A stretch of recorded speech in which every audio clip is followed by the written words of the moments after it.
Yep. Inside, I want to kill myself. We are on an 0-7 run over the last 2 days. After tonight was just complete bullshit. So that's how I'm going to start off this show. Horrible Sunday, 1-5. I don't even know what to tell you about that. I just don't want to do this anymore. I have never seen anything like this, man. With the slump continuing, 2 straight losses, not a good day at all. 0-4. I just have not had a good season, man. What can this slump that I'm on? The slump continues. I've reached a new peak, actually. I'm going to burn my Bruins hat, man.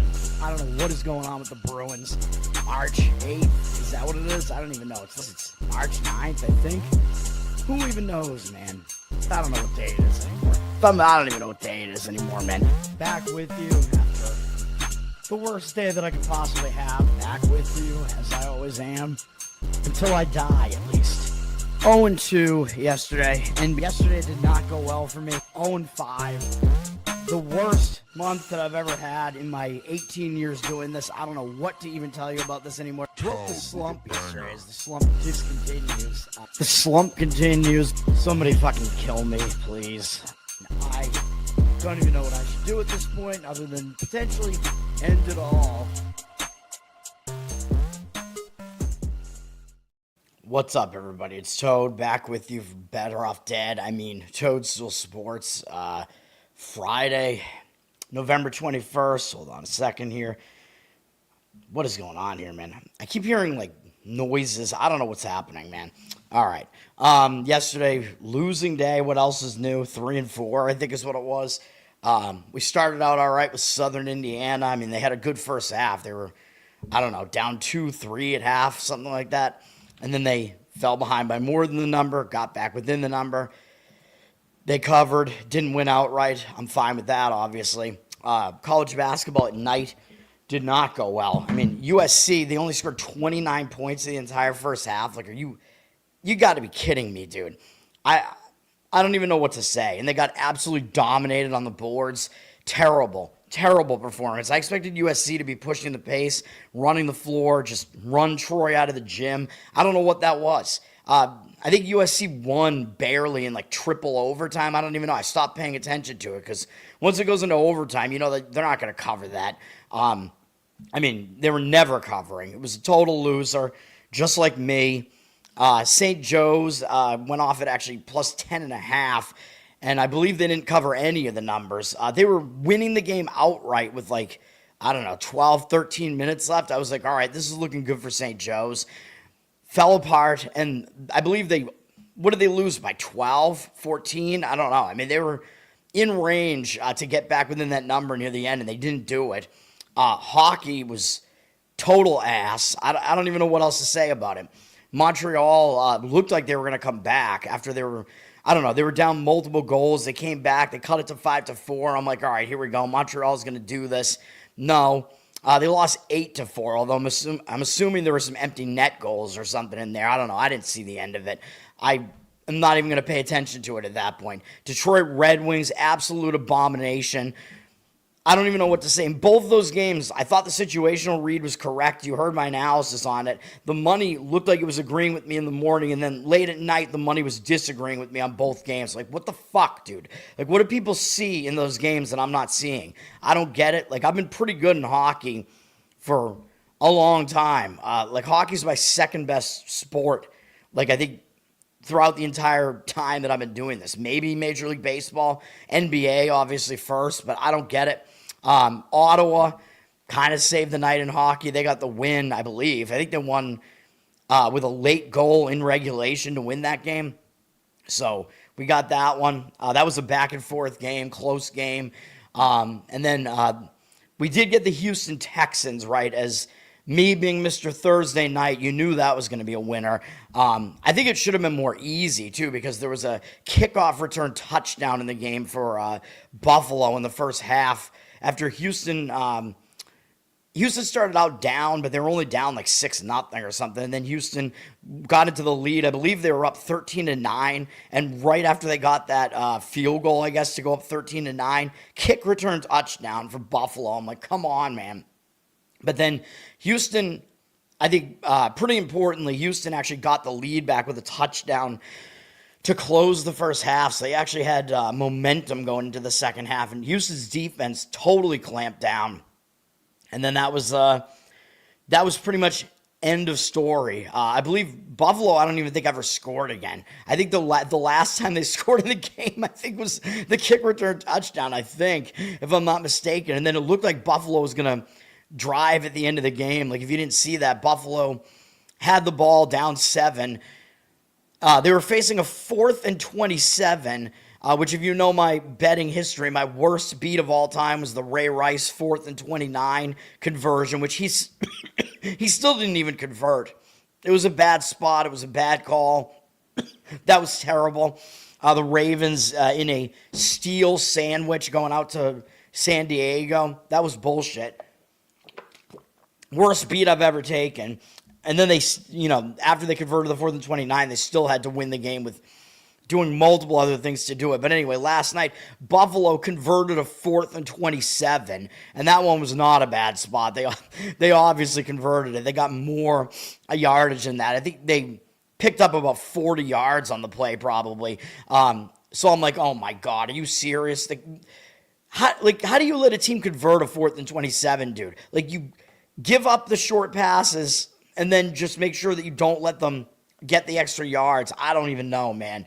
Then Buffalo got down into the red zone. You're thinking, oh my God, they're going to score a touchdown here. Actually, I was wrong. Buffalo had scored a field goal prior to that. So Buffalo at that point was not going for the tie. They were actually going for the win. They were down 4, but Houston was going to cover at that point. It was just a matter of, is Buffalo going to win the game outright with a touchdown or not?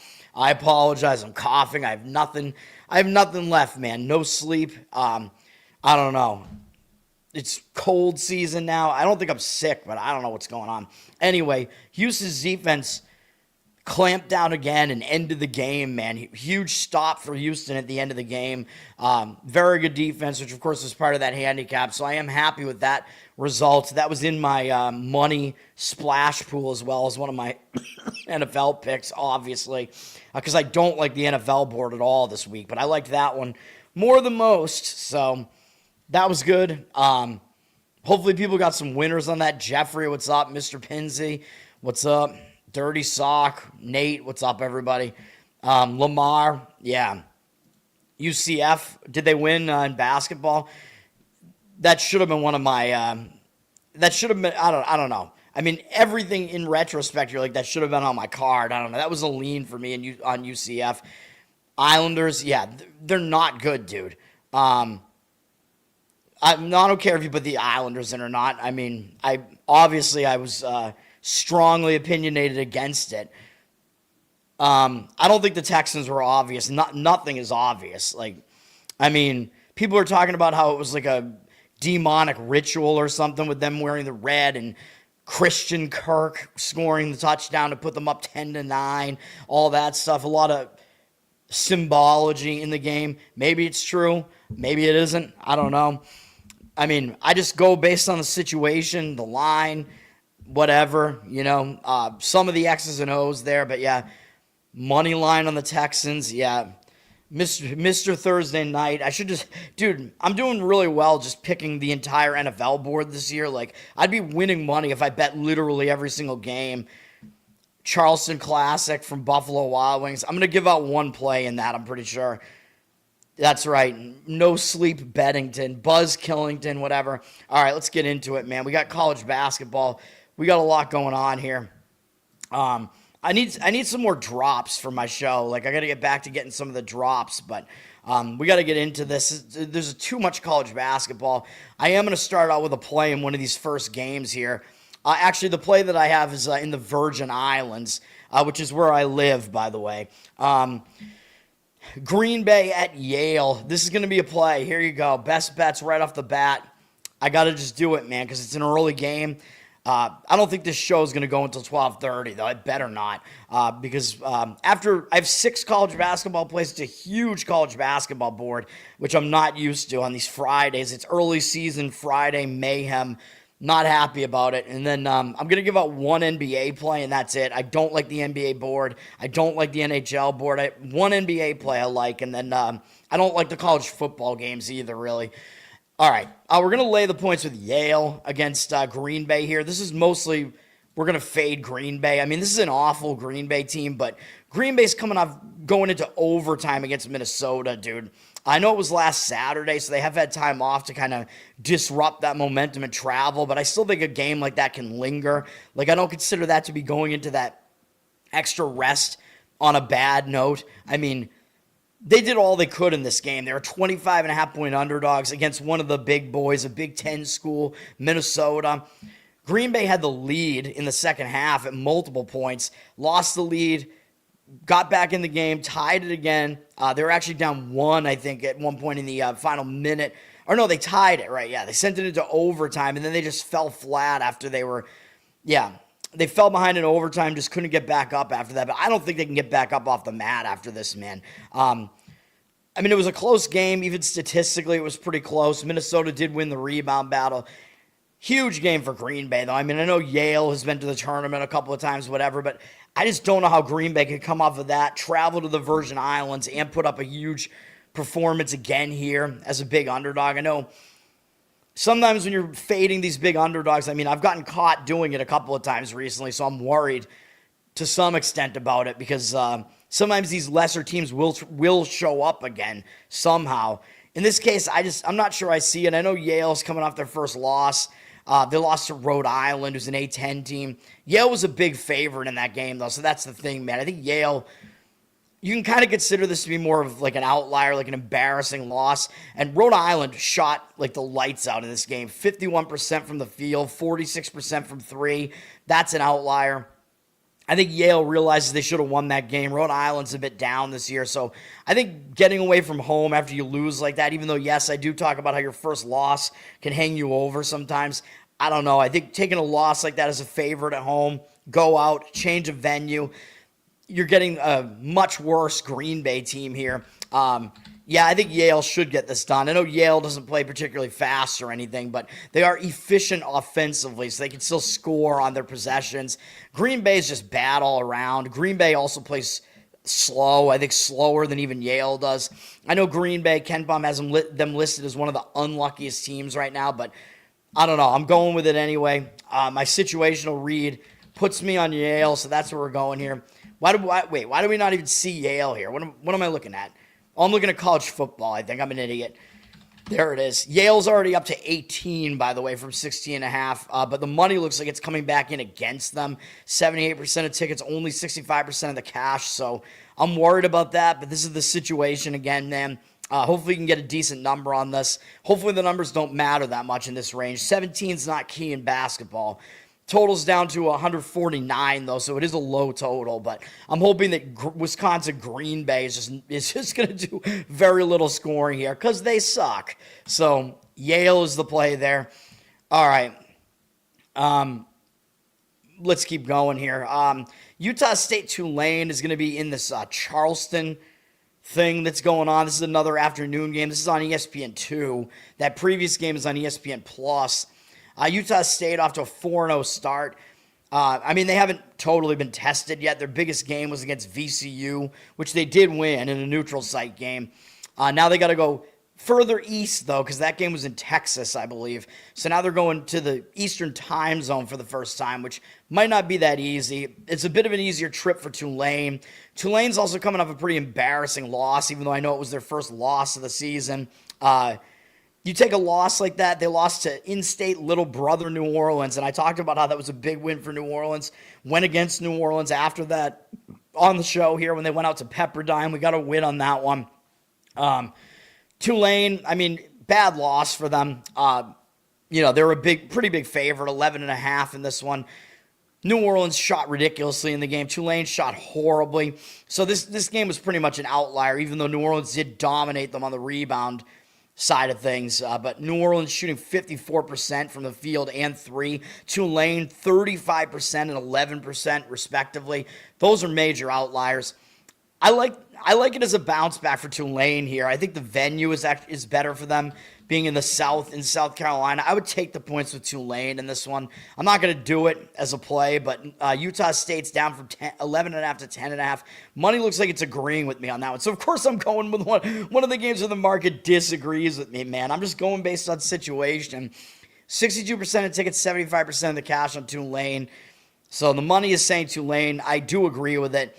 There's another, dude, these early season tournaments are ridiculous. There's one going on in Colorado Springs, which I believe is being hosted by the Air Force Academy. IU Indy, our favorite team, the team that runs the floor really fast and plays no defense. It has not gone well for them so far, by the way. They only have one win against a Division I team, which was against Eastern Michigan, and then we got a win on Eastern Michigan, I think, in their next game. IU Indy coming off another loss. They've given up over 100 points in 4 of their 6 games. Not good. This team is not playing defense. Now they're having to go out to Colorado into elevation. Although, I mean, Alabama State's their opponent here. Alabama State kind of in a similar, well, I would say, I'm actually wrong about that. I was going to say Alabama State's in a similar spot having to go into elevation like this. But they're actually way more adjusted to it now because they already just played in Colorado. Not only did they do that, but they played at Air Force. So they literally just played on this floor on Wednesday. So Alabama State's already adjusted. They're already acclimated here. They're already adjusted to the venue, too, which IU Indy isn't. So I think Alabama State is probably the right side here. I don't think they play particularly slow, but they're probably going to try to slow it down to some extent against IUPUI. Don't see any of the percentages yet. IUPUI is up from 3.5 to 4, or IU Indy. I would take the points with Alabama State, though. And people might forget, I think Alabama State won their conference last year, and they were the representative of the SWAC in the tournament last year. And I think they won the play-in game as well. And then they got blasted by one of the 16 seeds. I think Duke. No, not Duke. Auburn, maybe. Whatever it was. I don't know. But, yeah, I would lean to taking the points with Alabama State. I think the fact that they're already accustomed to this venue and to the elevation is actually pretty huge. So that's what I would do in that game. Utah State, all unders. Tulane, 2-2 on the totals. Yeah, all right. I don't know. Does that mean that there's a trend towards the under in that one? I don't know. Because, again, I worry about these early trends because these teams have mostly faced, like, cupcakes. So I don't know if there's a whole lot you can take away from some of those games. But I didn't think that Utah State was a team that played particularly slow either. They do no, they're mid-tempo, basically. Because I remember talking about how UCLA was going to be able to frustrate them by slowing them down in the tournament. All right, speaking of tournaments, we have another one in Sulphur Springs. This is another division of the Greenbrier. This is the Mountain Division. Interesting game, South Carolina and Butler, so it's SEC versus Big East. CBS Sports has this in the afternoon at 2 p.m. I don't have a strong opinion on this one. South Carolina's 4-0 to start the season, but they've faced a really easy schedule so far. They haven't really faced anybody. I think Radford is a bit underrated right now, but South Carolina did just demolish them on Tuesday. Travel to West Virginia, not a huge issue. Spot seems to set up fine for South Carolina. Butler's got 1 loss on the season. It was their most recent game at SMU. SMU was a big favorite, but now Butler is coming off that game where they had to exert themselves in Dallas against SMU. 7.5-point underdogs. Butler came pretty close to winning this game, man. So, yeah, this is a game where Butler was winning the entire first half. They fell behind fairly significantly in the second half, came all the way back to tie the game in the final minute, and then fell just short. So it was a pretty big effort as an underdog for Butler there. Now they have to follow that up by trying to put in another huge effort here. I think South Carolina is going to be the more, they're going to be the less fatigued team, in my opinion, here. So I would sort of look towards South Carolina in this one.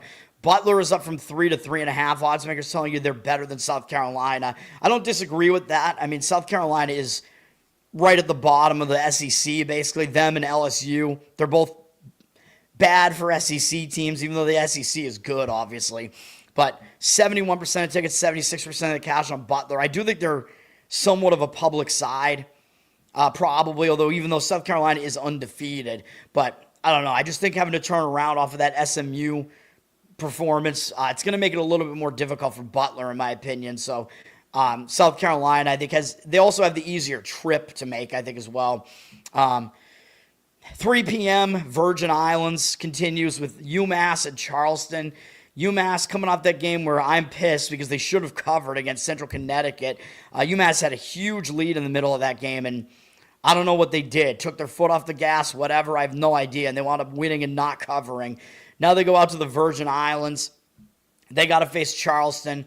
Charleston's sitting at 2-3, although is Charleston actually the worst team? I don't think they are. And in fact, I guess they've flipped from a 2-point dog to a 3.5-point favorite against the public. 62% of tickets, only 51% of the cash on UMass. The public's going to look at the records. Oh, Charleston's 2-3. UMass is 3-1. That means UMass is the better team. Does it, though? UMass has faced a really easy schedule, man. I mean, their wins are against Albany, Lemoyne, and Central Connecticut. I mean, really? Like, there's nothing impressive about that whatsoever. All three of those teams are awful. Charleston, definitely more battle-tested as they face Liberty, FAU, Drake. Those are much more difficult opponents. So you can't really look at just the schedules, man. I know Charleston is coming off a more difficult game against Drake.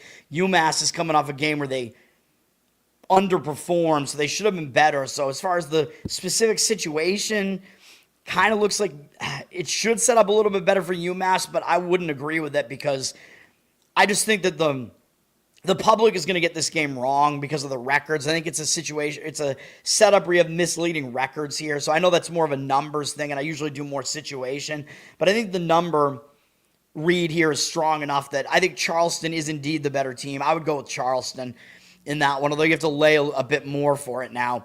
Would have been great to get them as an underdog because I do not think they should be an underdog at all against UMass on a neutral.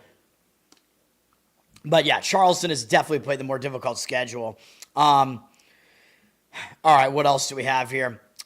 Speaking of Charleston, in Charleston, I don't know if this is at Charleston's arena. This might be some other arena in Charleston, but we have some neutral site games being hosted there. 3:30 p.m. ESPN2 involving another UMass school, or another Massachusetts school, Boston College is playing Davidson.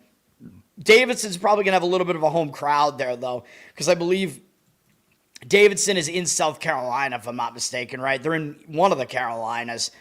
They're in North Carolina, my mistake. Davidson, North Carolina, but still, they're going to have more of a home crowd here. BC is having to travel down to Davidson. Maybe Davidson will get up for it because it is a game against an ACC school. Davidson really has not been tested yet. Their best opponent was Washington State, and they got them in North Carolina. It was a weird spot. That was Davidson being in the double Coburger spot, if you remember my true crime references there. Boston College, I mean, they faced a couple of all-right teams in there, I guess. FAU, Temple. They lost to Central Connecticut, which is pretty bad.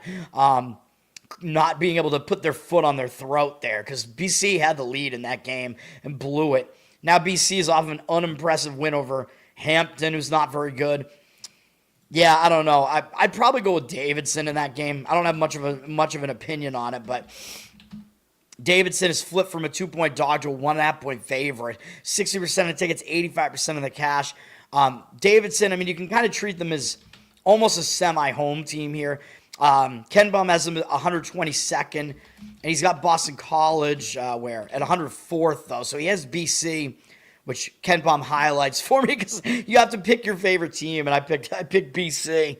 But Ken Bum has BC listed as the better team, so I don't know if there's much line value there, but maybe you give Davidson a little boost because they're in South Carolina here, which is close to where their campus is. Lean to Davidson in that one, but not strong. And again, the number I think is a little bit off, so I'm staying away. Big game on Peacock at 4 p.m. Big 10 versus Big 12. 23 Wisconsin and number 9 BYU. You know what I keep saying about BYU, man. I think they're overrated. Ken Palm's got them 17th. He's got Wisconsin actually 15th. So he's telling you the rankings makers are way off from what he has. Although I know Ken Palm's rankings are still moving around a bit. So you can't really put a ton of weight into it early on. But I think that's enough of a disparity to say that the rankings makers don't have these teams gauged quite appropriately. There's one huge reason why I like this game, though. This is one of my best bets. We're going to take Wisconsin plus the points, although, of course, I capitalized the I by accident. Here we go. Wisconsin plus the points, which I think, according to Ken Baum, you're getting value on the number there, obviously, because he has Wisconsin as the better team. Money's coming in on BYU, and I don't agree with it. It went up from 3.5 to 5.5. Now it's back down to 4.5. I do think there is line value there. 60% of the tickets on Wisconsin, though. 53% of the cash on BYU. But why would the public be on the team that's ranked less? I mean, is it just because BYU has one loss?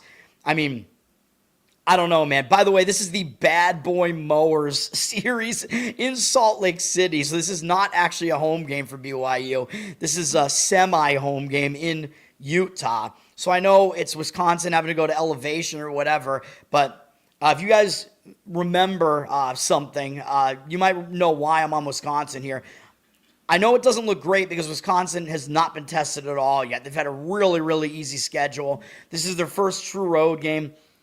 Yes, I worry about those things, but I think the spot sets up better for them because they haven't put in like a huge effort to get through these games, whereas BYU, they're actually having to do more travel to get to this game because they just went to the East Coast to play UConn, which I believe was in, where was this game? It was in Boston. So BYU had to go all the way to Boston. So they've done a lot of travel. They had to go to the East Coast, I believe, or no, they went to Arizona, to play Villanova. That was in Arizona.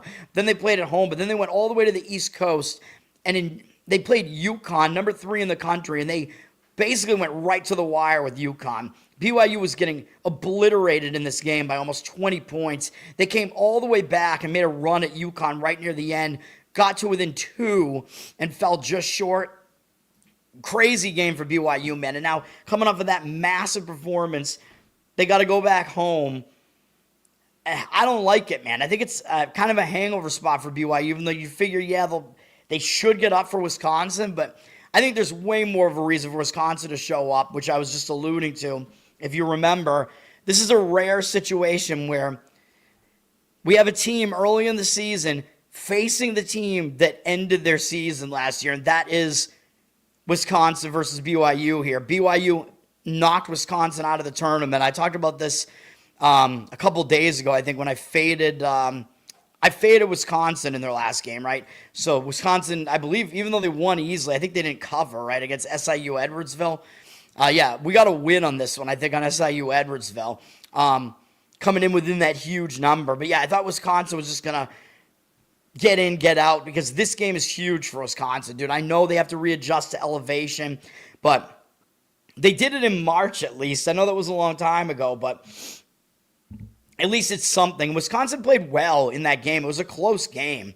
I had BYU in my bracket, if you remember, so I had that all correct. I had BYU getting the Sweet 16 over Wisconsin, which I got right, but it's going to be a huge revenge spot for Wisconsin, man. If you remember, that game was in Denver, so it was essentially a neutral site game, similar to this, in elevation, even though it was a little bit further from BYU's campus. BYU's crowd was going to show up to that game, and the line in that game was like, I think Wisconsin was like a 1-point favorite in that game. I know these teams are a little bit different this year. I know the personnel changes a bit, but is there really that much of a reason to go from Wisconsin being a 1-point favorite in that game last year to BYU being like a 4, 5, 5.5-point favorite here? Line seems over-adjusted to me. I think there is line value, and the revenge spot I think is huge. Take the points with Wisconsin. Yes, sir, the Charleston Classic. There's a Beatles anthology that came out today. Ooh. Is that online? Interesting. I have all right. I have some ideas. All right. All right, CBS Sports, 5 p.m. There's too much college basketball, man. Like, come on. Virginia, Northwestern. I mean, it's a big game. ACC versus Big Ten. Virginia has not really been tested yet, although they're putting up higher point totals than you usually get from Virginia because they're usually an ugly slope-based team. This is actually not at Northwestern. This is in the Greenbrier tournament in West Virginia. So it is closer to Virginia. So the location, I think, helps Virginia to some extent here. Northwestern, they're coming off that really close call against DePaul, though. And you remember, I gave out DePaul on the show. DePaul, the little brother in the Chicago area. They stepped it up. They got the cover. They almost won. Northwestern got a scare from that one, man. So in that way, maybe Northwestern's going to bounce back from that. But I think the venue does favor Virginia here. So I don't know. I mean, neither team is really that battle-tested yet. I think the spot does set up a little bit better for Northwestern, but the geographic location better for Virginia. That's built into the line a little bit. Virginia up to a 3.5-point favorite from 2.5. 67% of the tickets on them. 54% of the cash coming back on Northwestern. So the money is saying Northwestern. I don't really have a strong read on this one, so I mean, it's a stay away from me. The money does say Northwestern. I mean, I agree with it in that they had an ugly performance against DePaul. It's a lot of this is going to depend on who can control the pace, though. And if Virginia's the slightly better team, I think, right now, and if they have the semi-home atmosphere here, they'll probably be able to control the pace.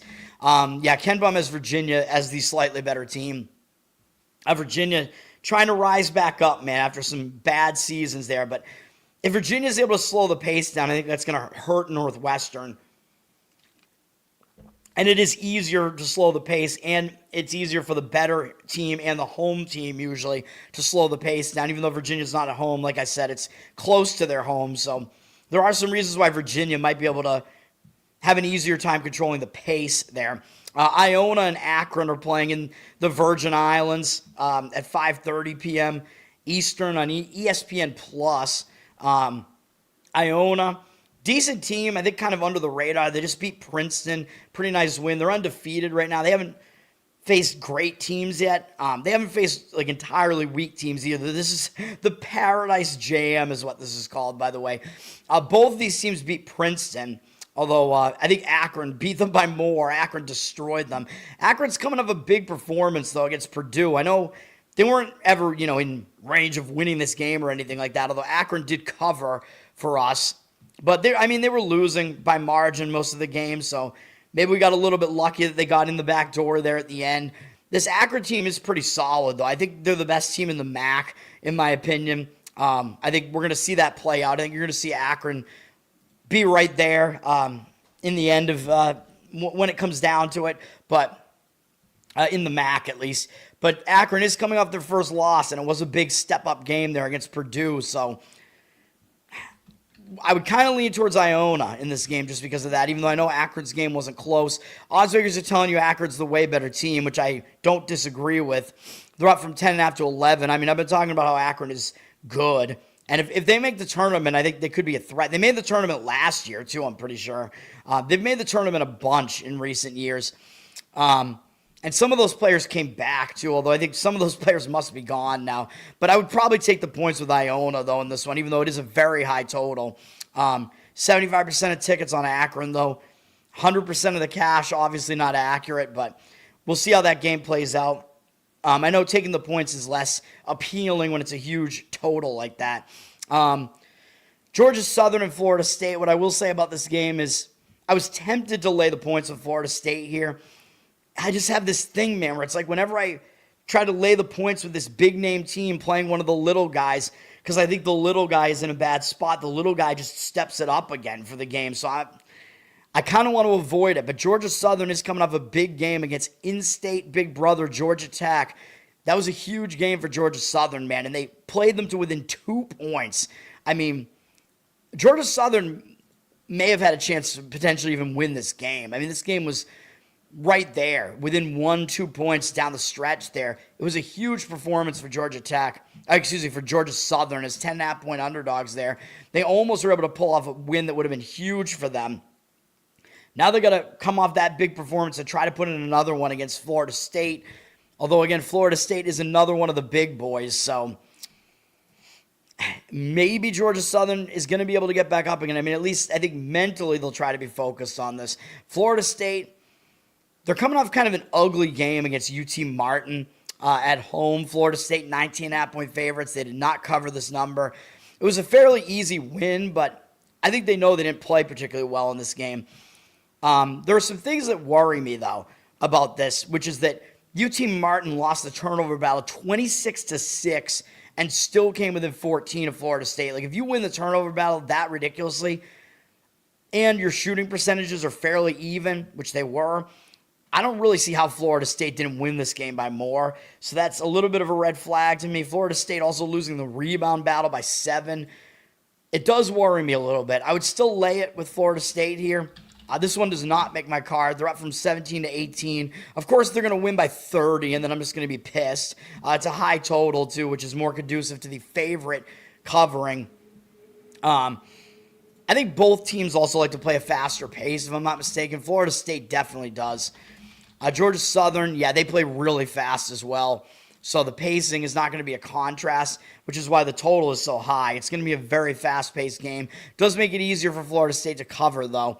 That's close to being a play for me, man. Florida State, I would still lay it. In the Colorado Springs thing that's going on there, Air Force, the host school, is playing against SIU Edwardsville. SIU Edwardsville is coming off that game against Wisconsin and now having to travel into elevation. It may not be easy for them to do it, man. I know they weren't that close against Wisconsin, but they did cover. Air Force, ugly start to the season, but they finally won in this tournament thing here, I think, against Alabama State. Nice win for Air Force there, so that's going to give them maybe some new momentum. Nobody wants to start out the season on a 4-game losing streak. Air Force is bad. We know this, but getting that first win, that can get that monkey off your back, propel you forward a little bit. The venue obviously is way more familiar to Air Force because it's their home arena. I lean to Air Force in this one. Money seems to agree. SIU Edwardsville down from 3 to 2. 86% of the tickets on them. 63% of the cash on Air Force. Money coming in on Air Force. Obviously, like I said, I agree. Number 6, Louisville at Cincinnati. This is a big game, dude. Cincinnati might be a little bit under the radar. This is 6:30 p.m. Eastern on ESPN2. Louisville, number 6 in the country. So getting a lot of respect from the rankings makers. Ken Baum has them in the top 10. He has them very good offensively, not so good defensively. High tempo from Louisville.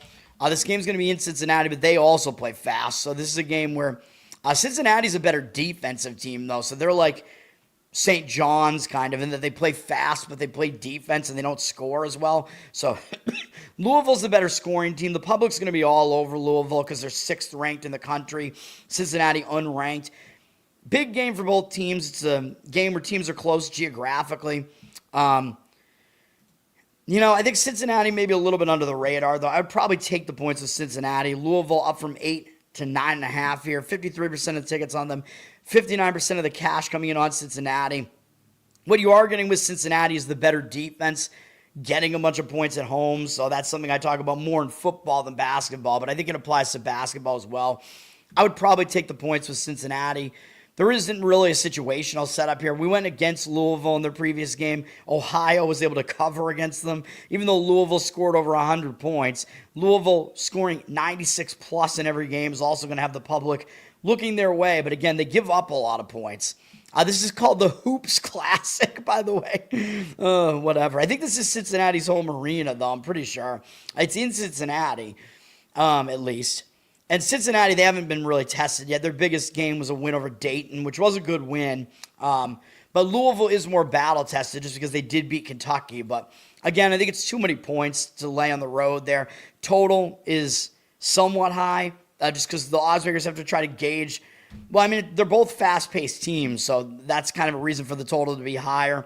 But I think Cincinnati might correlate to more of an under because they do play defense and they're able to stop opponents from scoring despite their fast tempo.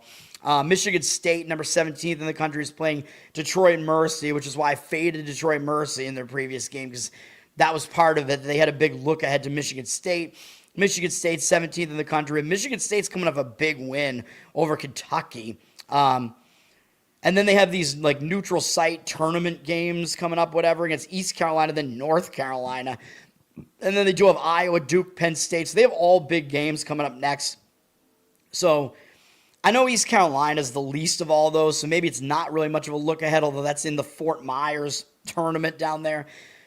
I think at the very least, Michigan State could be in a letdown spot here. I mean, that win was pretty good against Kentucky. You know Detroit Mercy is going to try to show up here, even though they're a really bad team. Coming off that ugly loss to Eastern Michigan, which was a winner for us here on the show. They're at least somewhat battle tested. I mean, they played Notre Dame, Toledo on the road. Those teams aren't that bad. This is going to be like their biggest game of the year, though, playing Michigan State. It's the only power conference team besides Notre Dame that they're playing. The only ranked team, I think, on their entire schedule. So it's a big deal to Detroit Mercy. So I would lean to taking the points with them. Michigan State also plays slow, so laying a lot of points with them is, something that's not as good of an idea as it is with some other teams. This isn't on my card, but Michigan State up from 30 to 31. Totals somewhat low, not too low, but at 150. Yeah, I mean, I worry a little bit about it because Detroit Mercy is just terrible. So it's one of those games where it's almost like name the score. And I know I've thrown out a bunch of huge underdogs in basketball, but I don't know. A lot of times I don't do it. I'm trying to limit myself. I would take the points with Detroit Mercy, but it is not on my card. Charlotte and App State, this is a play for me. We're going to lay it with App State here. It was minus 2.5 right before I did the show. It's down to 1.5. Money coming against me again on Charlotte. This is what I have to say about the market here, man. Let's hope we don't lose a ton today because I like these situations. 57% of tickets, 88% of the cash on Charlotte.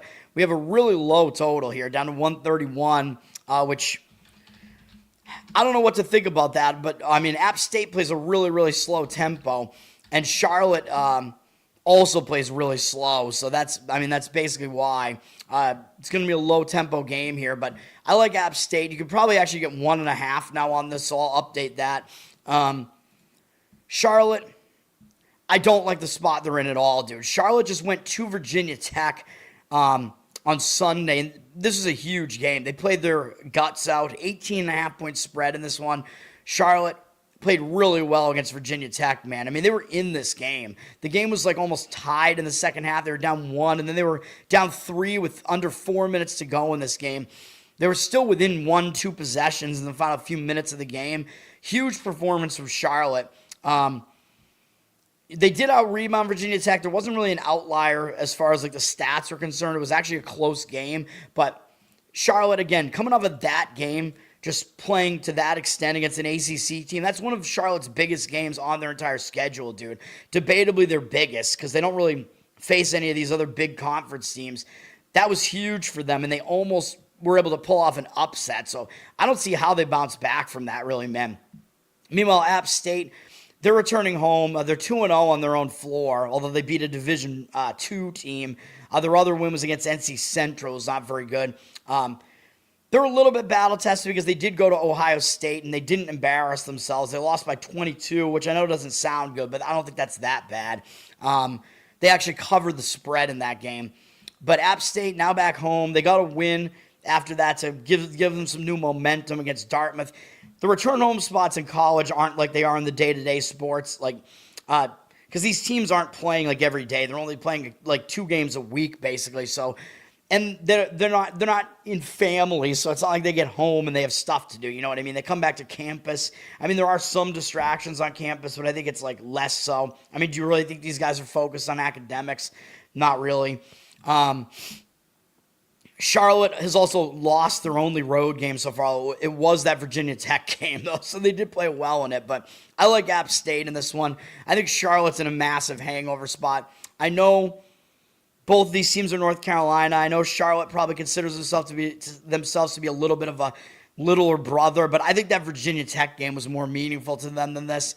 I mean, it's not like they're playing North Carolina here or Duke or somebody like that, even though I know this is a much more winnable game, but I don't know. I don't know if they really had their sights set on Appalachian State. And, I mean, App State might want to get up for this game, too, because these are 2 of the lesser schools in North Carolina. So, all right. We got West Virginia and Clemson. This is in Charleston, so it's a semi-home game for Clemson, I guess if you want to call it that, because Clemson's in South Carolina, but this is not at their home arena. This is in that Charleston event that's going on. I don't know what it is. West Virginia's off to a 5-0 start. They face a very easy schedule so far. Their biggest win against Pitt.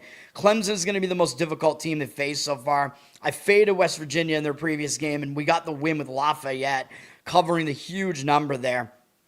Now West Virginia's coming off of that. This is not a true road game, but this is the closest to a true road game that West Virginia's played so far. I don't even know if they've left West Virginia yet this year, to be honest. So that makes it a little bit more difficult. It's a semi-road game for West Virginia. For Clemson, I mean, I just think it sets up a little bit better for them. I guess debatably they're a little bit more battle-tested because they played Georgetown. I know they took a loss. That was a true road game for them, though. Yeah, the spot looks better to me for Clemson. I know people are going to remember Clemson being the better team the last couple of years. So I don't know if they're going to be overvalued a bit for that reason. But Clemson down from 4.5 to 4. But it looks like the money is coming back on them. 59% of the cash on Clemson. 50% of the tickets evenly split. I don't disagree with Clemson in that one. All right, Duke is playing Niagara. This game isn't even lined. It's at Duke, even though Niagara is a Division I team. I guess this is considered to be enough of a mismatch that there's not even a line on it. Like, put up a line, dude. I mean, come on. Duke plays pretty slow, so, like, how big could the line really be? Like, it would probably be, like, in the 40s, I would guess. I don't know. Merrimack at Florida, number 10 in the nation, Florida. Merrimack could have some issues here because Merrimack likes to play a bit slower. I think Florida's going to really try to up-tempo this thing. But Florida is coming off a nice win over Miami. I mean, that's still a big Florida rivalry, even though I think it means more to Miami than it does to Florida. And they beat Florida State, of course, in the game before that in a close call. So now Florida's coming up beating both of their biggest rivals.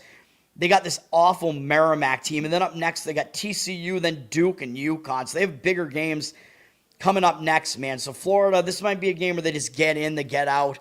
They don't really care about pushing the pace. So the spot is pretty bad for Florida. Merrimack got a couple of wins under their belt. They have gone down to the south already to Auburn and Tarleton State, even though they lost both games.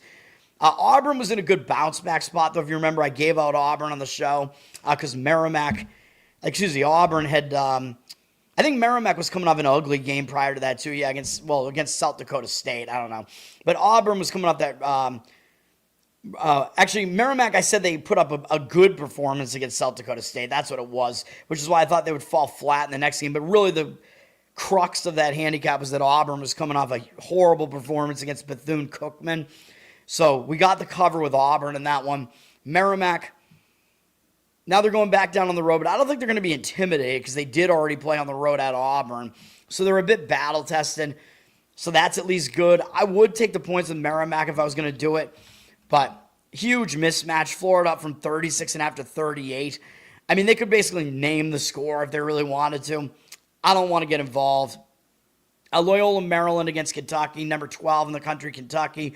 Kentucky taking losses in both of their step-up games against Louisville and Michigan State, which was their most recent game. Could set up maybe a little bit of a hangover spot here. Loyola, Maryland, though, bad on the road, 0-2. I mean, coming off somewhat of a difficult game against Duquesne, who's been pretty good recently. Loyola, Maryland lost that game by 14. Third straight road game. I mean, I do think the spot's a little bit worse for Kentucky, but I don't want to get involved in this. Kentucky's up from 33.5 to 35.5. Yeah, I don't know what else I have to say about that, but Kentucky is, I believe, undefeated at home so far, too. This Kansas City tournament, as we're moving into these 7 p.m. games here, finally. Taking too long to do the college basketball, as usual. Friday I'm used to having light college basketball, but not early in the season.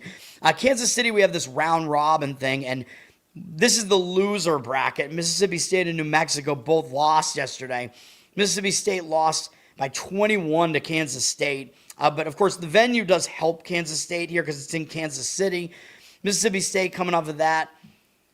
I don't think they're as bad as they really looked in that game. They're better than New Mexico. This is the consolation game. I call it the loser bracket. New Mexico, They lost to Nebraska yesterday. Again, Nebraska has more of an advantage in this location in Kansas City. New Mexico maybe looked a little bit better because they lost by 12, came closer. I would probably lean towards, New Mexico, I think they're a little bit down this year from what they have been the last couple of years because they did have Richard Pitino, and I think Richard Pitino was their coach, right? And he moved on to Xavier, I think. So New Mexico, they got a new program there. Mississippi State, I know they might be a little bit down this year too, but they're still the better team, the SEC team. They're up from 7 to 7.5 here. That's the way I would lean. Mississippi State to cover in that one. Not a huge opinion for me, though. All right, South Carolina Upstate and West Georgia is kind of a weird one because these teams both played the same opponent in Tennessee Tech, and West Georgia went into Tennessee Tech and won as 4.5-point underdogs. They won outright, whereas South Carolina Upstate just lost at home to that same Tennessee Tech team. So it almost looks too easy. Like, well, you got to play Western Georgia here, right? Because they won on the road against Tennessee Tech, who won on the road at USC Upstate. So, of course, Western Georgia should beat South Carolina Upstate here, right? And while I agree South Carolina Upstate is the lesser of these two teams this year, that's just not the way that it works, man. So I think that's going to kind of be one of those transitive things that misleads some people into thinking about the game the wrong way. West Georgia is a 3.5-point favorite. USC Upstate is still the more established Division I school, though. West Georgia pretty new to Division I. West Georgia, they are fairly battle-tested, though. They did have to go out to UCLA and to Nebraska earlier this year, so I'm not saying they're the worst team. I don't think they are. The odds makers are kind of telling you they're the slightly better team. I don't disagree with that, and they're more battle-tested. The best game for USC Upstate was, I guess, the road game against Fresno, although Fresno's not very good either. USC Upstate did win that game. But yeah, I would probably take the points with USC Upstate, though, just because of the common opponent thing there that's going to mislead some people. CBS Sports at 7 p.m., the Bahamas tournament in the Bahamas in Nassau continues with Wake Forest and Memphis in the loser bracket here. Both teams lost yesterday, but both teams played well. So I think this is normally I would want to fade teams after what they just did. Like Wake Forest just took Texas Tech to the limit yesterday, man. Wake Forest, they were in this game like the whole way. Very, very close game to the wire. 9.5-point underdogs. Texas Tech being ranked. Wake Forest, yeah, went almost like all the way, man. They went all the way, sexy, with Texas Tech. Texas Tech lost the turnover battle, maybe a little bit of an outlier there. So that was part of the reason that, why Wake Forest, I think, was close in the game. But all the other stats were pretty even in the game. Good game for Wake Forest, and falling just short. I think it is a flat spot coming off that huge performance. Although Memphis, normally I would say they're in a flat spot after what they did yesterday too, because they played pretty well against Purdue yesterday. Memphis covered. They're 14.5-point underdogs. I think I gave out a lean. It wasn't a play, but I think my opinion was Memphis to cover in that one because they were off that ugly game against UNLV that got us a win on the show. Memphis, they were in this game. They were winning the game, like deep into the second half with 6.5 minutes left. They had the lead, and then they fell short. Although once they fell behind, the game was a little bit out of reach at the end. So Texas Tech went right to the wire. So I do think the spot is a little bit, Wake Forest. So I do think the spot's a little bit worse for Wake Forest here. They're up from 2 to 2.5. I would probably take the points with Memphis, but and Memphis looks really ugly at 1-3. So it almost looks easy to lay the points with the ACC team, Wake Forest, even though I know, on the other hand, Memphis has been the bigger name recently because they keep making the tournament, and Wake Forest hasn't done anything for years. But, yeah, overall, I think Memphis might be the way to lean in that one. UNC Wilmington and Radford. Radford in Virginia. UNC Wilmington, obviously, in North Carolina. But this is kind of a big game, I think, for both of these teams. And I think Radford's a little bit under the radar. They've underperformed quite a bit so far. UNC Wilmington, the one time they got really battle-tested was on the road at Kent State, and they did not win. They played all right. They lost by 9. Kent State, one of the better teams in the MAC for sure. Radford, though, I think they're way under the radar right now because they lost multiple games as big favorites in that tournament in West Virginia. Coming off of that, they played really poorly again, though, at South Carolina. That does worry me because I thought Radford would kind of bounce back and put in a more focused performance there, and they got crushed by South Carolina. But I think that means nobody's really going to want to touch Radford here. I know it looks like kind of an ugly spot because they do have SMU up next, and they are coming off the South Carolina game. But when you're on a bad loss streak like that and you just got crushed again, I do think you have reason to show up in your next game. And this is the first time they've been at home since early in the season where they got 2 home wins at the very beginning of the season, but unimpressive home wins, only by 5 against a bad Western Illinois team and against West Virginia Wesleyan, who is a non-Division I team. So, man, I mean, again, I guess you could argue that maybe Radford, the market just hasn't caught up to them yet. But I don't know. To me, I mean, Radford, the way the market has been lying, Radford has underperformed massively this year so far, and I think they would be expected to progress a little bit. UNC Wilmington's the favorite, down from 4.5 to 4. Looks like the money is starting to come in on Radford. You're getting them as an underdog this time, too. So I know they got blasted as an underdog last time, but that's the way I would lean towards Radford. All right, this next game, this is going to be like one of the ugliest ones that I'm ever going to have, man. We're going to lay the points with Canisius, -3. I know how bad this is, and I know you can get 2.5 now, actually, so maybe a better number on them now. The money looks like it might come in on them. This game is so ugly that the total is 126. This might be the lowest total on the board, but you're basically just taking Canisius to win the game. If you want to go money line, you could do that too. I think this is a terrible spot for Maryland Eastern Shore. Both of these teams are awful. Ken Bum has Canisius as the worst of the two. I know, but these two teams are both like bottom 10, I think, in all of college basketball, all of D1. I mean, Canisius, I know they were really bad last year, but the spot for Maryland Eastern Shore is just awful. I know they're very battle-tested, so that might be a little bit of a worry because they played Georgia Tech really close in their opener, which we all remember that. But then I went against Maryland Eastern Shore because I thought that was a major outlier where they put in a huge performance. And they just got obliterated by Georgia in the next game. Georgia beat them in embarrassing fashion by 65, 94 to 29. Maryland Eastern Shore also had to play at Nebraska, at Creighton. They played decently at Nebraska, losing by 19. Got run out of the building by Creighton, losing by 39. But now what did they do after that? They played a 3rd straight road game. So look at all this travel they've done, dude. Maryland Eastern Shore, I mean, they went down south to start this year, whatever. But then they went to the Midwest to Nebraska to face Nebraska and Creighton. Then they came all the way back east, and they went to Longwood, which I believe is in Virginia. And they were huge underdogs in this game, 17.5-point underdogs. And what did Maryland Eastern Shore do in this one? They won the game outright. I mean, crazy, ridiculous. I know this game might go under the radar for people not realizing that this is a huge upset. I mean, Longwood is one of the better teams in their conference in the Big South or whatever.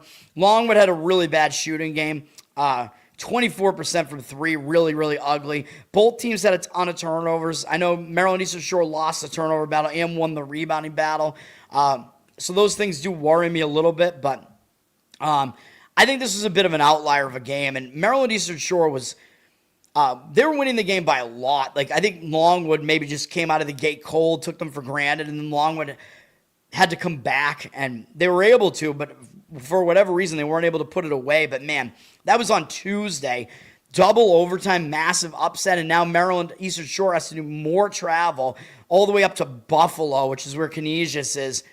I don't like it, man. 4th straight road game in the last 11 days. I don't love it at all. Canisius, I know they're bad. I know they're not battle-tested. Their best opponent was probably either Dayton or High Point. I don't know. And they lost both those games badly on the road. Canisius has 1 extra day off, though. They were down at High Point, so both these teams actually traveling back up from the south. High Point a little bit further south. But Canisius coming back home.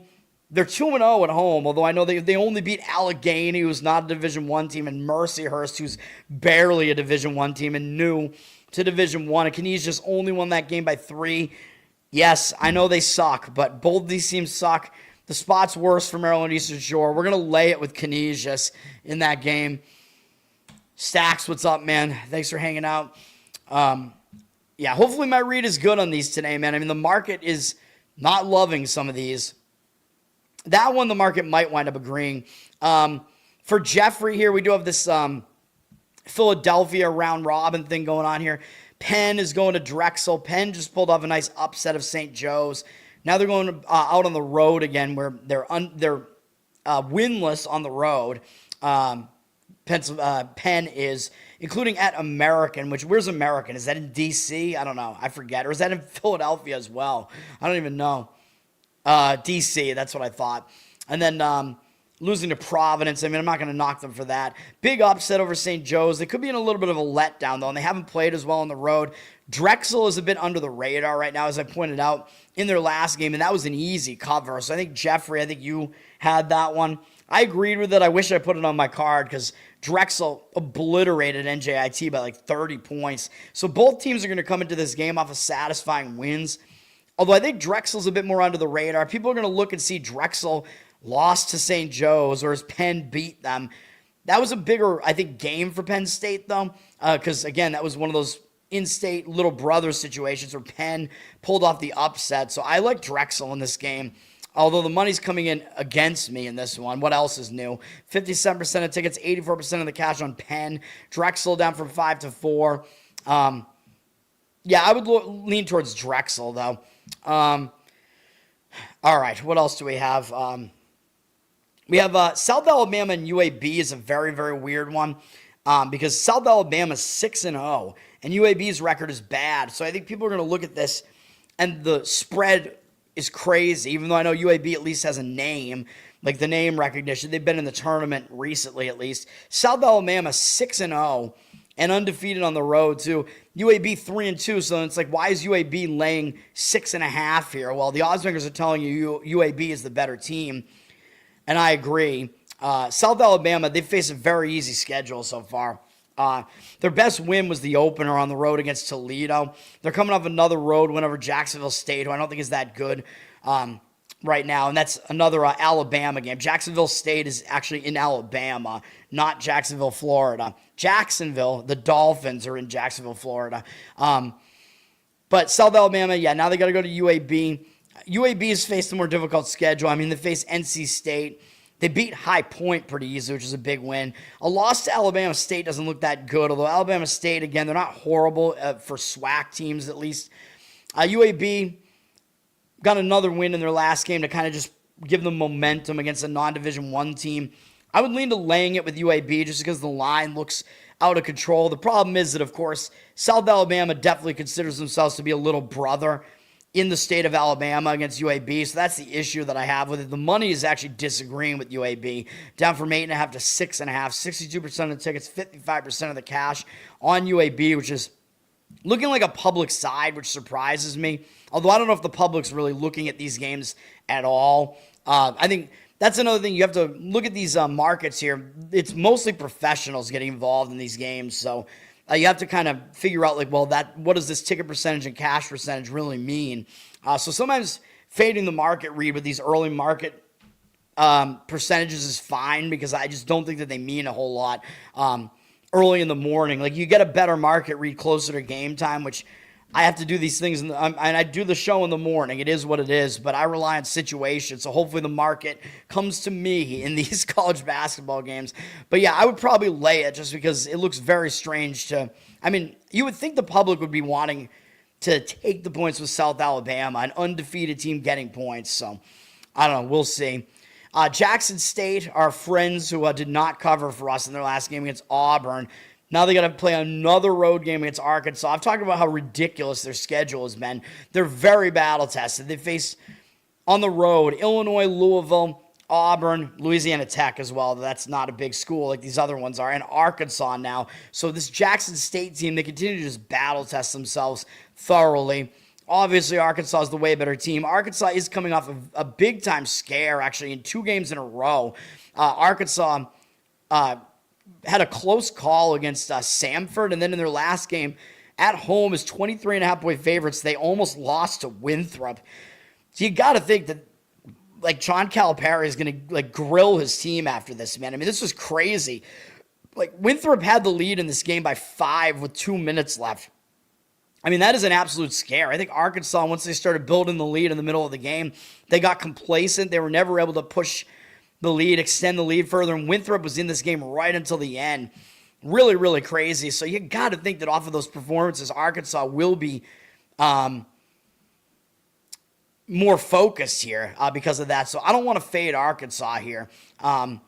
Winthrop, by the way, will face Jackson State coming up soon. So both teams are going to be off of games against Arkansas. So for our purposes, hopefully Jackson State gets blown out of the building here by Arkansas, because I would look towards Jackson State in their next game after what Winthrop just did there. So, and it's going to be one of those things where people are going to look at what both teams did against that team and probably undervalue Jackson State. I mean, I doubt Jackson State does as well as Winthrop did there. Winthrop is also better than Jackson State. Arkansas down from 30 to 29.5 here, but I would actually probably lay the points with Arkansas just because I think they've been through 2 scares in a row. It's like they got to bounce back from that and play better. The problem is they do play Duke next and Louisville. So, yeah, I mean, those are big games. So you could argue it's a look ahead for Arkansas too. So you can see why I don't want anything to do with that game. All right, Austin Peay and Tulsa. Both of these teams are coming off big performances. So I would want to be looking to I'd be looking to fade both of these teams in these spots, man. Austin Peay, they just played pretty close against Ole Miss. They took Ole Miss to within 7 as 20.5-point underdogs.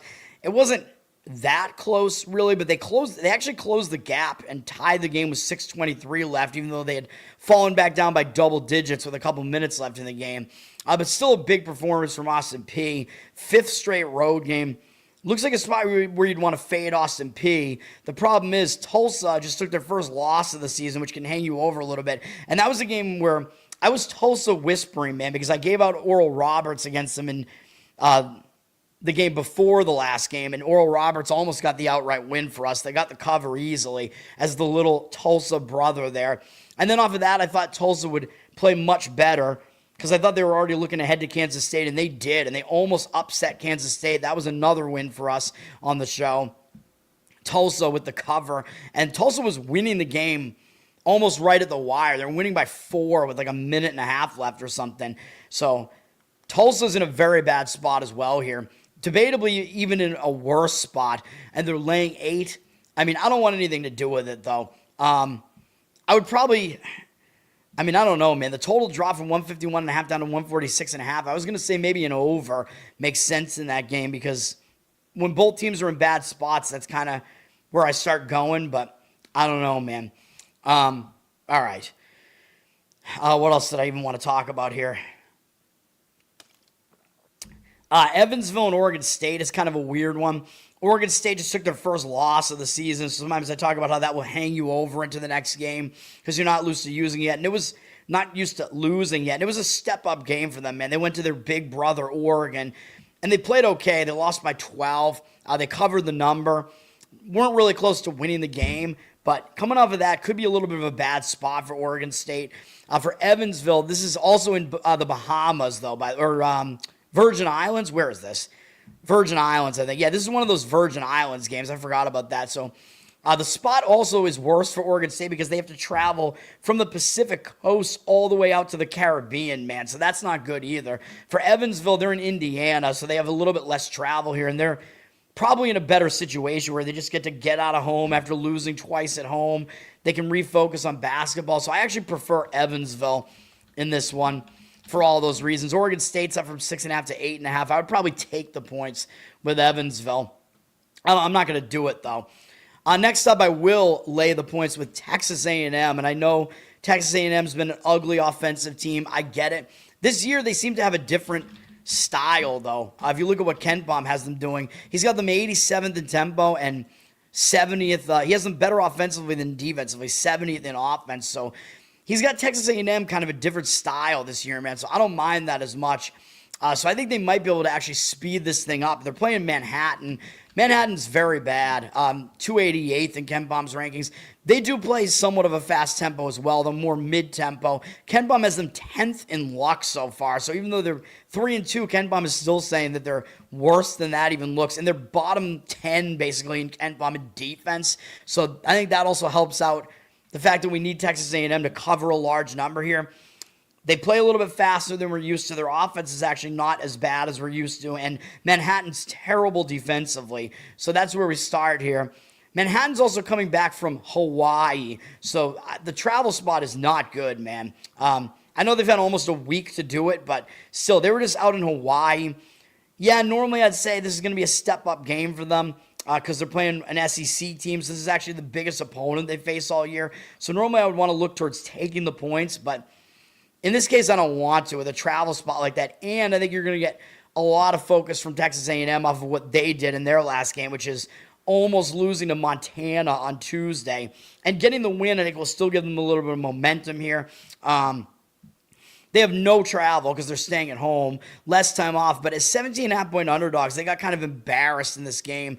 I think they're going to show up with more focus here, man. I mean, Montana shot 56% from the field, 52% from three.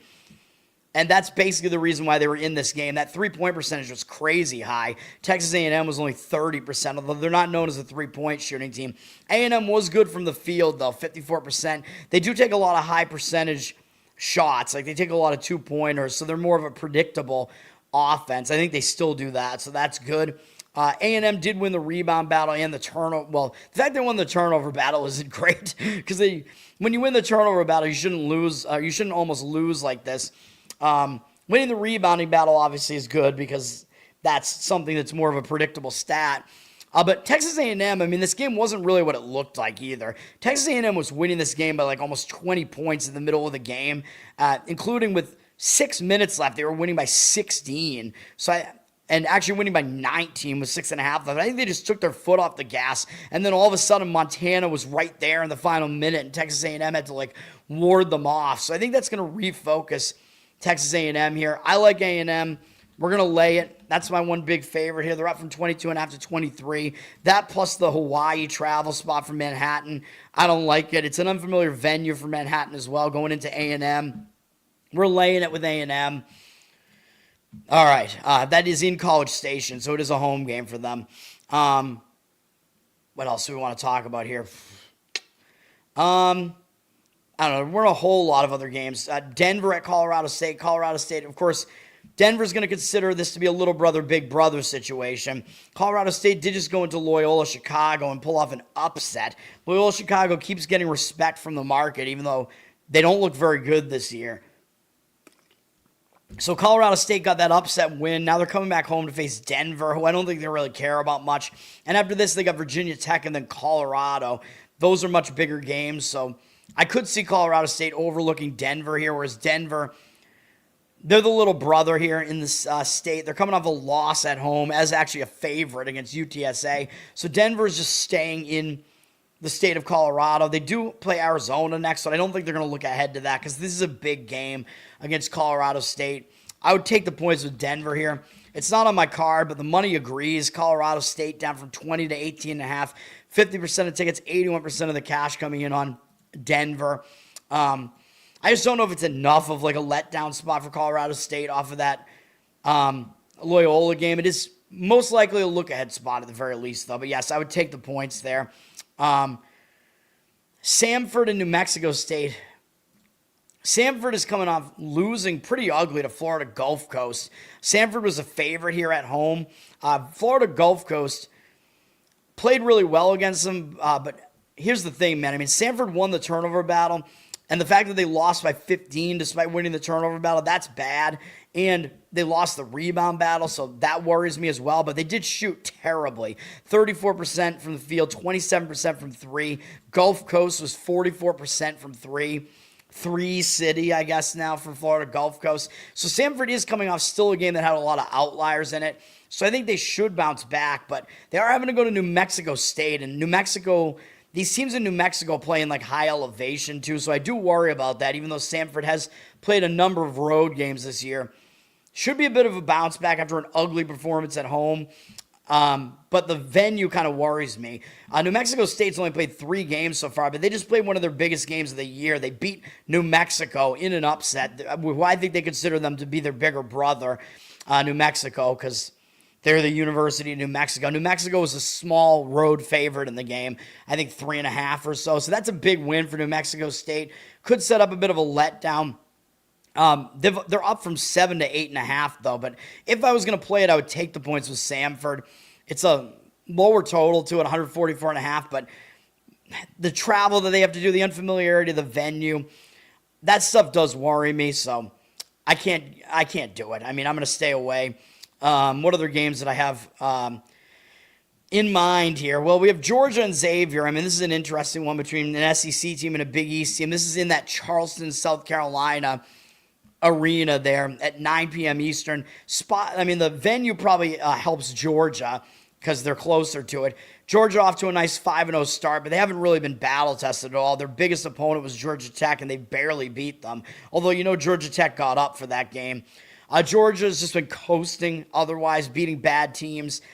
This is going to be their first game, I think, outside of their home venue, too, which is maybe a little bit worrisome. But they're only having to go to South Carolina, so that's not too bad. Xavier, I mean, under their new coaching regime there, which I think is Richard Pitino. There he is right there. Richard Pitino, what? Inside, I want to kill myself. Not Rick Pitino, but still, his son. We need to get some quotes from him. Xavier, I mean, they've been more battle testers because they did face Santa Clara, who's actually pretty good, and Iowa obviously is quite good on the road, no less. But Xavier, they look like they're down this year, man. So I don't know what to think about the Xavier team. They came off that Iowa loss and they bounced back with a blowout win of Old Dominion. Don't know really what to put into that either, really. Now they're going down to South Carolina here. They're going to get up for the game because it is against Georgia. The money is saying to take the points with Xavier. Georgia down from 10.5 to 10, 78% of tickets, only 53% of the cash on them. I don't have a good read on this one, so I guess I would agree with the market read on that one with taking the points, but I don't really have a strong opinion on that one at all. I mean, I don't like Xavier this year at all, but they are at least more battle-tested. Perhaps the biggest game, it's on CBS Sports at 9:30 p.m. in the Bahamas. The winners bracket, number 15 Texas Tech and number 1 Purdue. Big game, man. Both these teams, they're going to get up for it, man, because both of these teams had scares, especially Texas Tech with Wake Forest, as I mentioned, taking them to the absolute wire there. Texas Tech, they were probably maybe even already looking ahead to Purdue. I mean, I don't know. But I don't think they knew absolutely that they were going to be facing Purdue. But it was pretty likely that we're going to get Texas Tech and Purdue in this final here because they are the two best teams out of these four. Purdue had a bit of a scare against Memphis as well. So I expect both teams to come into this game focused. Both teams play slow. So I think what you're going to get is defense in this game. So I think the under does make sense in this one. The total's down from 156 to 153.5. Purdue dropped a little bit from 4 to 3.5. I mean, I might actually slightly lean towards taking the points with Texas Tech here just because they had a bigger scare yesterday. But it's tough. Ken Bum has both teams ranked pretty high, both in the top 20. Purdue, of course, in the top 5. He's got both teams actually better offensively than defensively. They both like to play slow. Has Purdue higher in the luck index so far, though? So, yeah, I mean, maybe Texas Tech's being a little bit underrated right now. I mean, I guess I would probably lean towards taking the points if you forced an opinion on the side there. But I think the under makes more sense in that game, although you've lost a little bit of value on it. And then the winner bracket, I believe, in the Kansas City tournament that's going on is Kansas State and Nebraska. Both teams are undefeated at 5-0. Kansas State, of course, their best win so far is the one in this tournament yesterday against Mississippi State. Big win. They'll show up again for a game against Nebraska, though. So, I mean, I think both teams are going to show up here. Nebraska had a less impressive win, though, I guess I would say, against New Mexico. I think people will put more weight into Kansas State beating an SEC team. So, I think the lean in this game would be towards Nebraska. I actually think Nebraska is the better team, and the odds makers agree as they're up from a 1 to 1.5 point favorite here in what is a neutral site game, even though I guess you could argue it's a little bit better for Kansas State. But Ken Bum, I think, will tell you Nebraska is the better team as well. Let me see. Yeah, Nebraska, he has them at 40th, and he has Kansas State 48th. He has both teams fairly fast tempo. Both teams better offensively than defensively, so similar styles here. But I will agree with what looks like the early market read there. Slight lean for me towards Nebraska. All right, last college basketball play. We're going to lay it with San Jose State, our pals who covered for us as an underdog against Michigan State a while back. But this is going to be a fade of Southern. I do not like the spot for Southern at all here, man. Southern just came off a double overtime game on Tuesday at Washington, which, I mean, you're going to get up playing a team that's now in the Big Ten like Washington. They're 23.5-point underdogs, and Southern gave Washington all they could handle and played them into double overtime. Southern was winning throughout the middle of this game by a decent margin. Washington came all the way back. Southern came back again, bouncing back and forth in overtime, and then Southern just, I think, ran out of gas. Yeah, and that was the end of it. Washington didn't shoot particularly well, 29% from three. Washington did win the rebound battle, though, so they were basically the better team here against Southern and won the turnover battle, but it was very slight. But after that game, I just don't see how Southern gets back up after that and plays San Jose State. I just don't see how it happens, man, even though they don't have anything big up next. That was like game of the year type of thing for Southern, man, and they fell just short. I know they did face Arkansas and Marquette earlier this year, but Washington, another one of their bigger opponents. They do face Baylor and Illinois later, but still, that was a huge game for them, man. And for San Jose State, I think they're in a much better spot because they finally got their first win of the season. It was only against Bethesda, who I assume is in Bethesda, Maryland. It had to go all the way out to California, and they're a non-Division I team. So I don't think we should be impressed by this win for San Jose State, but they did win very easily, and what that is going to do is propel San Jose State forward because they finally got their first win, so that's going to give them momentum now. And their games, they didn't start off the season easy, man. They've had to play at Utah, at UC Santa Barbara, and at Michigan State, and I believe they actually covered all three games. Oh, no, they almost covered against Santa Barbara. My mistake. They missed by like 2 points against Santa Barbara. They covered the other two numbers, so they actually played well in those games on the road for the most part. So the San Jose State team, maybe a little bit under the radar, sitting at 1-3. They're also undefeated at home, although, like I said, it was just against that non-D1 team. But Southern is also winless on the road, although, again, they played all much better opponents than San Jose State on the road. So something has got to give, but I think what's got to give is Southern is going to be in a bad spot off of that game. I think the money is agreeing with me on this one. San Jose State's up from 4 to 5 here. Yeah, I would lay it, even though Ken Palm, I think, has this number a little bit less than that. I still like it. San Jose State, I know they play slow, so it's a little bit ugly to lay points. But we're not laying a ton of points. And he does have them as a pretty efficient offensive team, so that's not bad. He actually does have Southern ranked pretty highly, though. I think he actually has them above San Jose State, which I don't love that. But I think we're getting some of the number is factoring in the spot and the venue as well, though. But I still think I just like the spot. I still think it's not being totally accounted for, to be honest.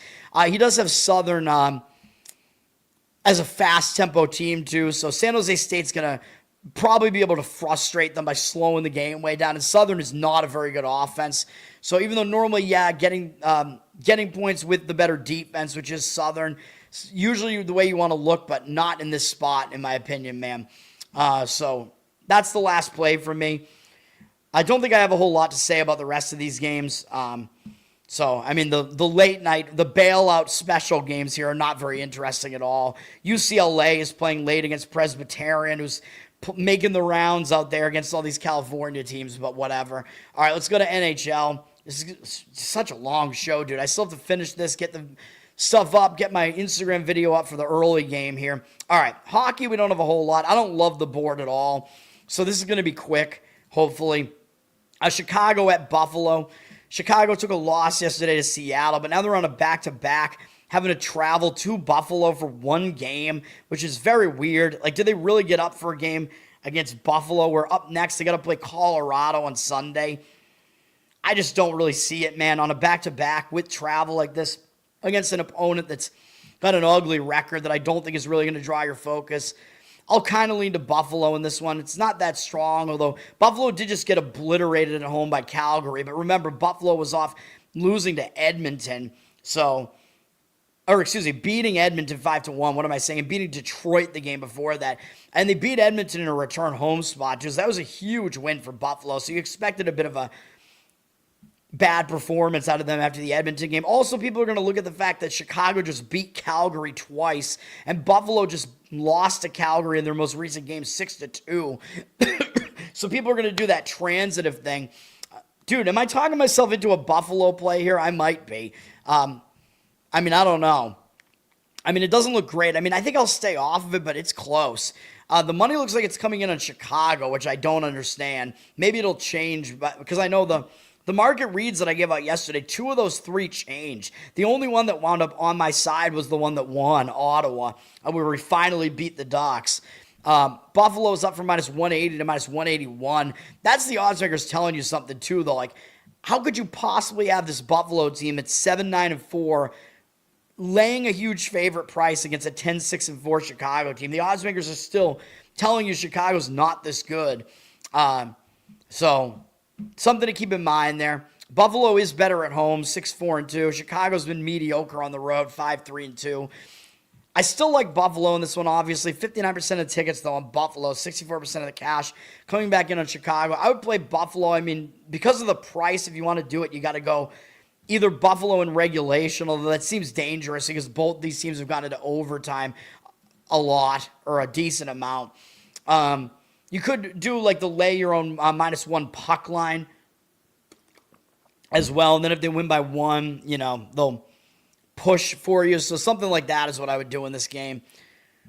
Pasternak, are you going to play his prop?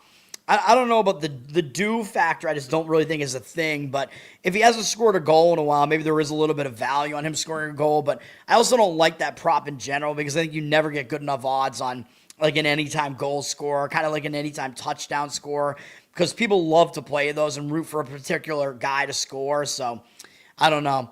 But yeah, that spot doesn't look good for Chicago. So Buffalo would be my lean in that one. Minnesota at Pittsburgh. Minnesota's coming off a nice win at home, beating Carolina in overtime after beating Vegas in overtime the game before that. They are going out on the road to start a road trip. So I know usually I talk about how starting a road trip you are focused, but are they really going to be focused after beating Vegas and Carolina in overtime, even though I know Pittsburgh has a winning record? But I think it looks like a letdown spot for me. And then Minnesota has Winnipeg after this. And Winnipeg, that's a bigger game for them because I think they're in the same division.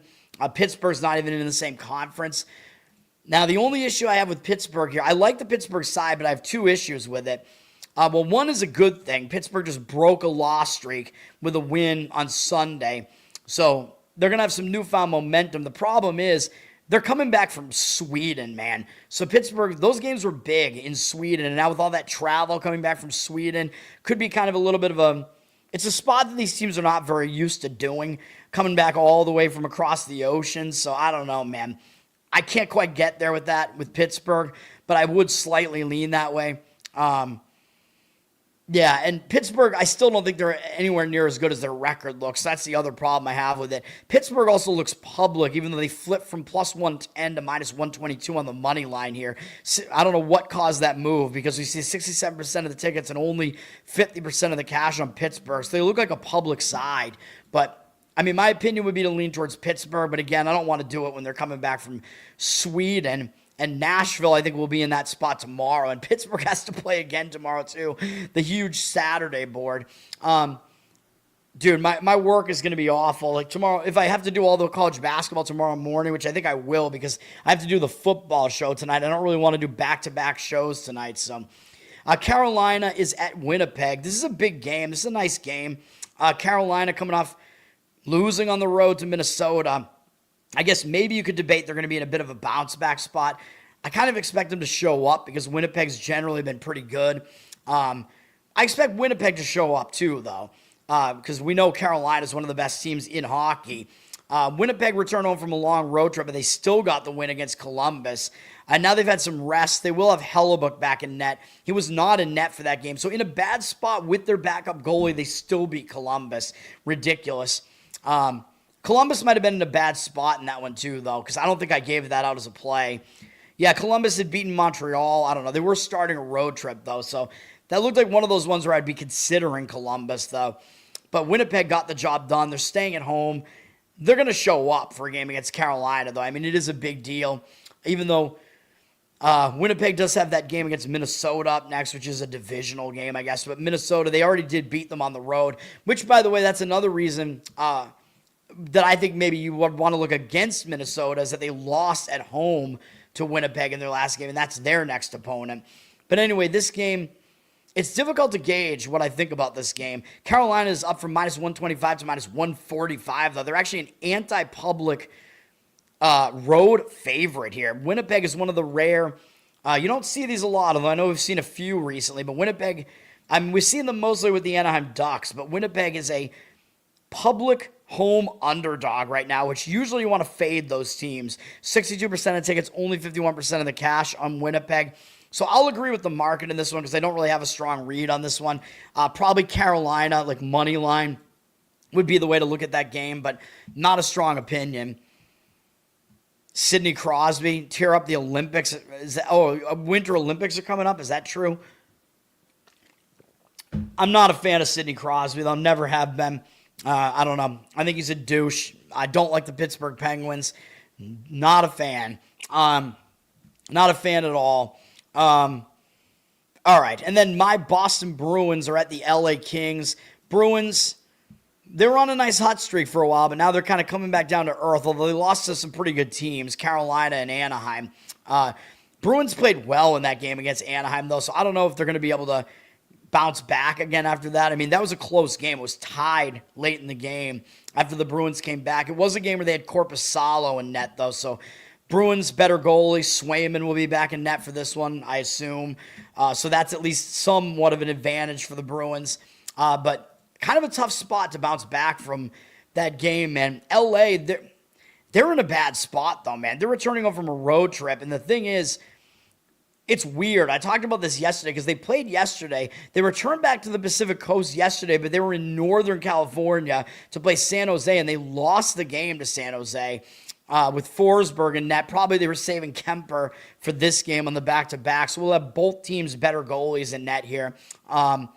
Kings, that was an ugly loss, though, at San Jose. Maybe that kind of functioned like their return home spot, but I'm not really sure that it did because they were way up in Northern California, so they still were not at home, you know what I mean?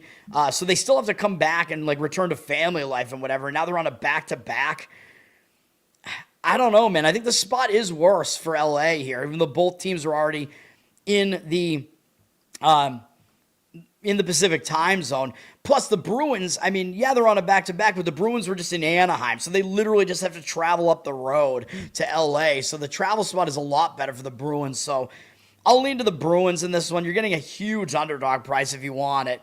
LA up from minus 175 to minus 194 for some reason. Money looks like it's on Boston. 54% of tickets, 95% of the cash on the Bruins. Yeah, I mean, if I was going to play it, I would probably make a +1 puck line or something and take the Bruins there. That's probably what I would do. Usually I will actually come in and fade the team that's in the return home spot like LA is there, but I don't know, man. It's just the fact that they already acclimated back to the Pacific time zone. The Bruins did have a big game, which was last night as well, right? The Bruins on a back-to-back? I believe so, right? No. Wait, LA is on a back-to-back. The Bruins didn't play yesterday. Oh. Ooh. Man, I do like the Bruins in that game. Should we do it? Ah, man. What's LA's home record? Because they actually haven't been good at home this year, right? Yeah, they're only 1-4-2 at home. They only have one win at home. Bruins have been not great on the road, but 4-6-0.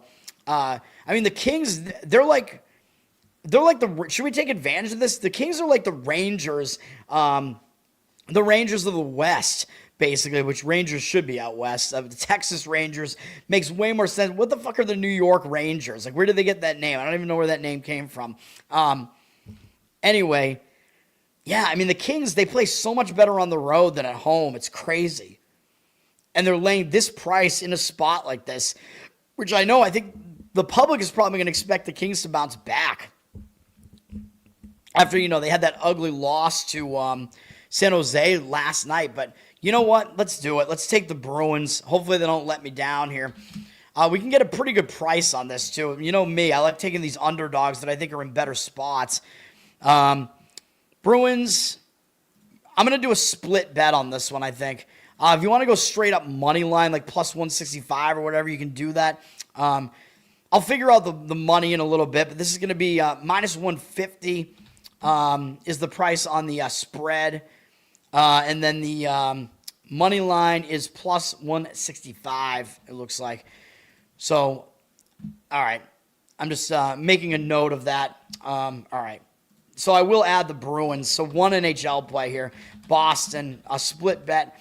Hopefully we don't get screwed on. What did I say? It was minus 150 and plus 165. I'll update it in the description if I fuck that up. But there it is.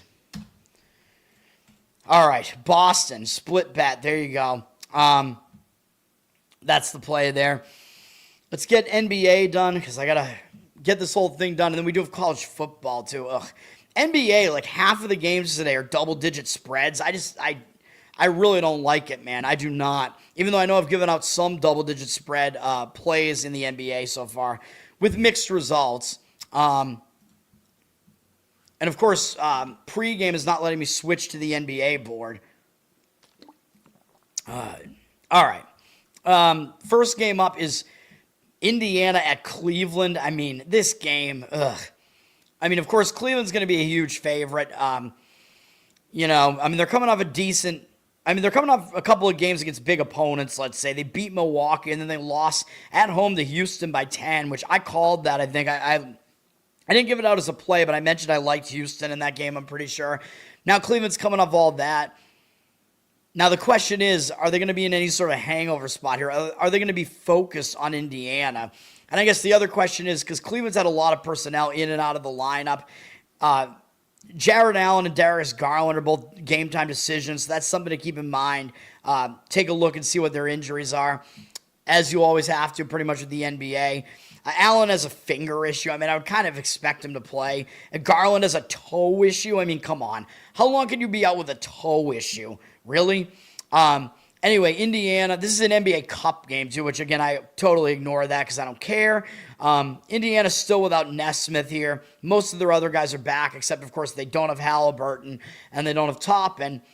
Now for Indiana, sure, they're going to get up for a game against Cleveland. Indiana's going to try to focus in every game. They're coming off a second win. They just broke another long loss streak, the longest losing streak of the season for them. They broke it with a win over Charlotte. So that's probably a good thing. They now actually have some momentum coming into this game against Cleveland. The problem is, this is playoff revenge, man, for Cleveland. So that might be the one reason why Cleveland gets up for this game. Because we know Cleveland, they had a bunch of injuries in the playoffs last year, and Indiana knocked them out of the playoffs. And this is the first time Cleveland has faced them since then. So I think that is a big deal. I think Cleveland does have this game circled for that reason. Now, the money is coming in against the Cavs, which I understand because I don't want to lay 14 with the Cavs either. 93% of the tickets, 91% of the cash on them. They're unbelievably public, up from 13 to 14. I would still probably actually lean towards taking the points with the Pacers because I think the spot sets up better for them, but it is that revenge spot for Cleveland, man. So definitely something to keep in mind there. Brooklyn is coming into my Boston Celtics after the Celtics just obliterated Brooklyn in Brooklyn on Tuesday, 113 to 99. So you could argue this to be a bit of a zigzag spot here. The Celtics were, I think, an 11.5-point favorite in that game. Now in this game, they're 15, which is about right, I guess, based on what they were in that other game. I kind of think it's a zigzag spot. The Celtics, they had an easy win in that game. When things are working, you just don't focus. Like, this is also classic Celtics under Joe Mazzulla, too. And they just beat a team really easily. A lot of times the Celtics don't show up for the next game. So that might be the case here. Back at home, they might think they'll have an easy time of it again. Celtics do have bigger games up next, man. They have Orlando, Detroit, Minnesota, Cleveland, the Knicks.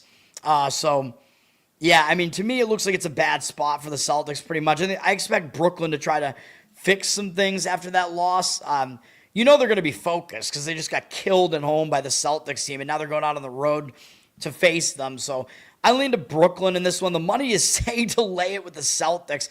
It doesn't even make sense. How could the Nets possibly be a public side? 67% of tickets, only 52% of the cash on them. I don't like it. I would take the 15 points with Brooklyn. in that one. And I do think it's a look-ahead spot for the Celtics in addition to the zigzag spot. Not going to quite be able to get there with that one. The market read looks strange to me, but those are my thoughts. Then we have another double-digit spread here in Washington and Toronto. Unbelievable how many double-digit spreads there are, man. Washington, they have the worst record in basketball because they lost to Brooklyn. Actually, yeah, both these teams. Oh, no, Brooklyn has 2 wins now. Yeah, so Brooklyn and Indiana both have 2 wins. Washington has 1. Washington coming off another loss at Minnesota. But, I mean, they're going to at least try, I think, in these games. Because when you're just losing every game, you still got to, you show up. You play for pride. You're playing against a really hot Toronto team. It's been maybe too hot. Toronto coming off a nice win over Philadelphia the other night, which I think I got that game correct as well. Not as a play, but as a lean. Toronto coming back from that, maybe a little bit of a letdown spot, but they only play Brooklyn next. So I don't know if it's it's not a sandwich spot really. I would slightly lean to taking the points in this game too, but I don't want any part of it. The Raptors are 14-point favorite with juice now. 92% of tickets, 93% of the cash on Toronto, but they're very, very public. Miami at Chicago. As we pointed out, this is a pretty big game for Chicago in that it's playoff revenge because Miami is the team that eliminated Chicago from the play-in last year. Now, for Miami, they could be in a letdown spot, too, because they did just beat the Knicks and then Golden State, blowing out Golden State at home. Big game for them. Now they're going out on the road. I usually talk about how going out on the road, you usually do focus in your first road game, though, but maybe it's a little bit of a letdown spot off of that big win against Golden State with Chicago not playing well recently. Miami plays Philly next. I don't know if they will look ahead to that or not. I think the game does mean more to Chicago, because Miami eliminated them from the playoffs. The problem I have with Chicago is they're returning home from a road trip, so I just don't think I can get there with it, man. They've been on the road since Wednesday, November 12th. They went out into Elevation and then all the way out to the Pacific Coast. Now they're returning home from that.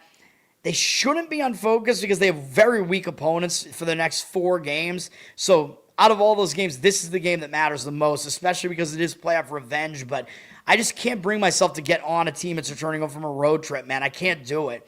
Even though the money is saying to do it. 77% of the tickets, only 73% of the cash on the Heat. The total is crazy high at 250. The Bulls down from 3 to 2.5 here, but the money is, the Heat are very public, man. So the money is definitely saying to fade the public here with less of the cash on the Heat. Now, the only other question is these Heat injuries here. Like, what's going on with the injury situation for the Heat? We got, so the Heat have Wiggins is listed as out. And Hero is, I guess, kind of the other main guy who's out. But that means Adebayo is back. But I think he already came back, right? Let me see. Was Adebayo in their last game? Let me see. Yes, he was. So this is not a reverse injured player spot. Because a lot of times when that star comes back, I want to look to fade that team. If he was coming back in this one, I might actually decide to actually maybe give out a play on the Bulls. Hero is not coming back yet. He's still out, so yeah, it's a stay away, but I'll slightly lean to the Bulls, but that return home spot just, it worries me, man. New Orleans at Dallas, this is an awful game. I mean, I think maybe Zion is back for New Orleans, although he's never back for that long, it seems. New Orleans played decently against Denver on Wednesday, coming to within 7.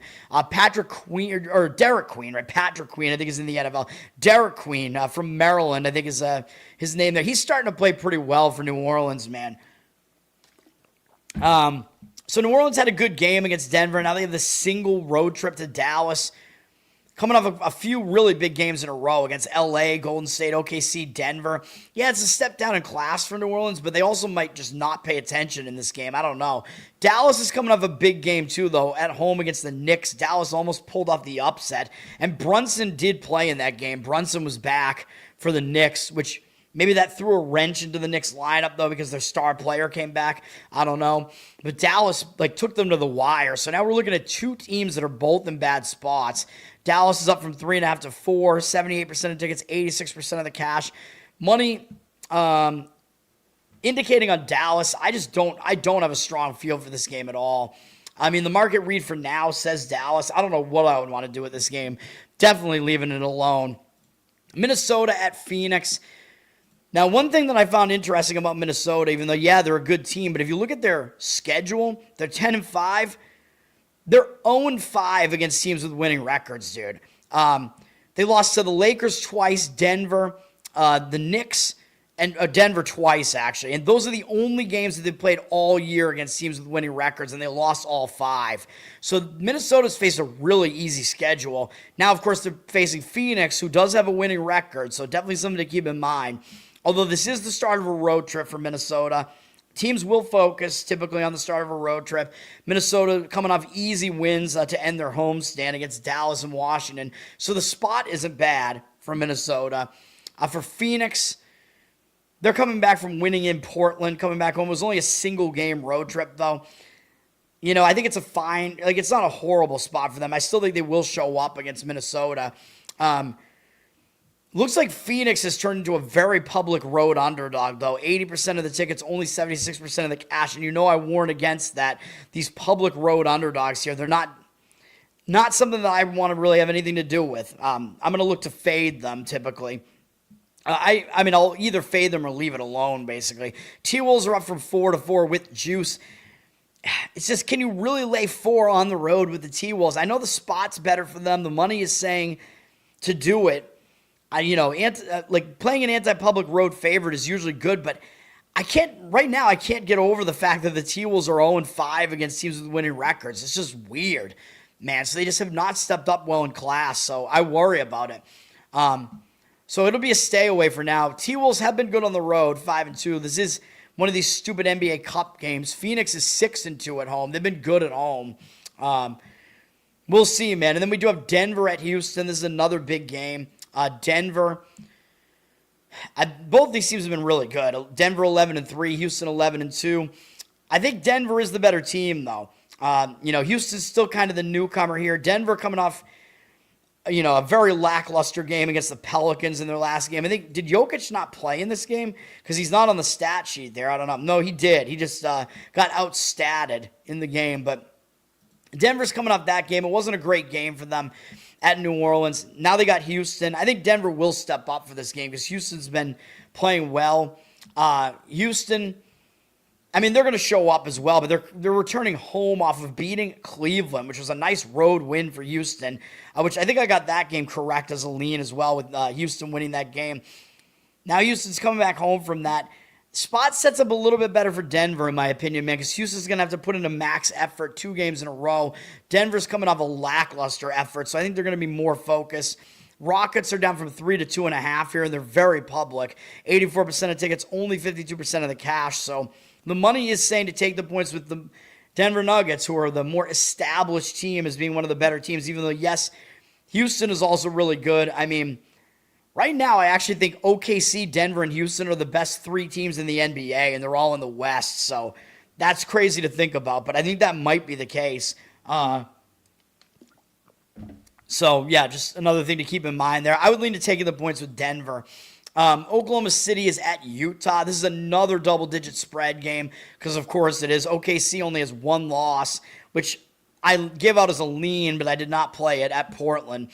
OKC coming off another easy blowout win against Sacramento. Now they have to go into elevation, though, for a single game against Utah, but not really anything on the horizon. I mean, they got Portland, then they have an ESPN game against Minnesota. I mean, it doesn't look like a very out-of-focus spot for OKC, so I don't want anything to do with it. They're probably still laying way too many points for a road team, though. The Jazz have actually played pretty decently, despite, losing Kessler. Nurkic has stepped in nicely. I mean, the Jazz have been all right. They just lost in LA in a blowout against the Lakers. Now they're coming back home from that. Only a single-game road trip, though. They'll come in with some focus for OKC at the very least. OKC is, of course, very public. 80% of tickets, only 78% of the cash, up from 14 to 16.5 here.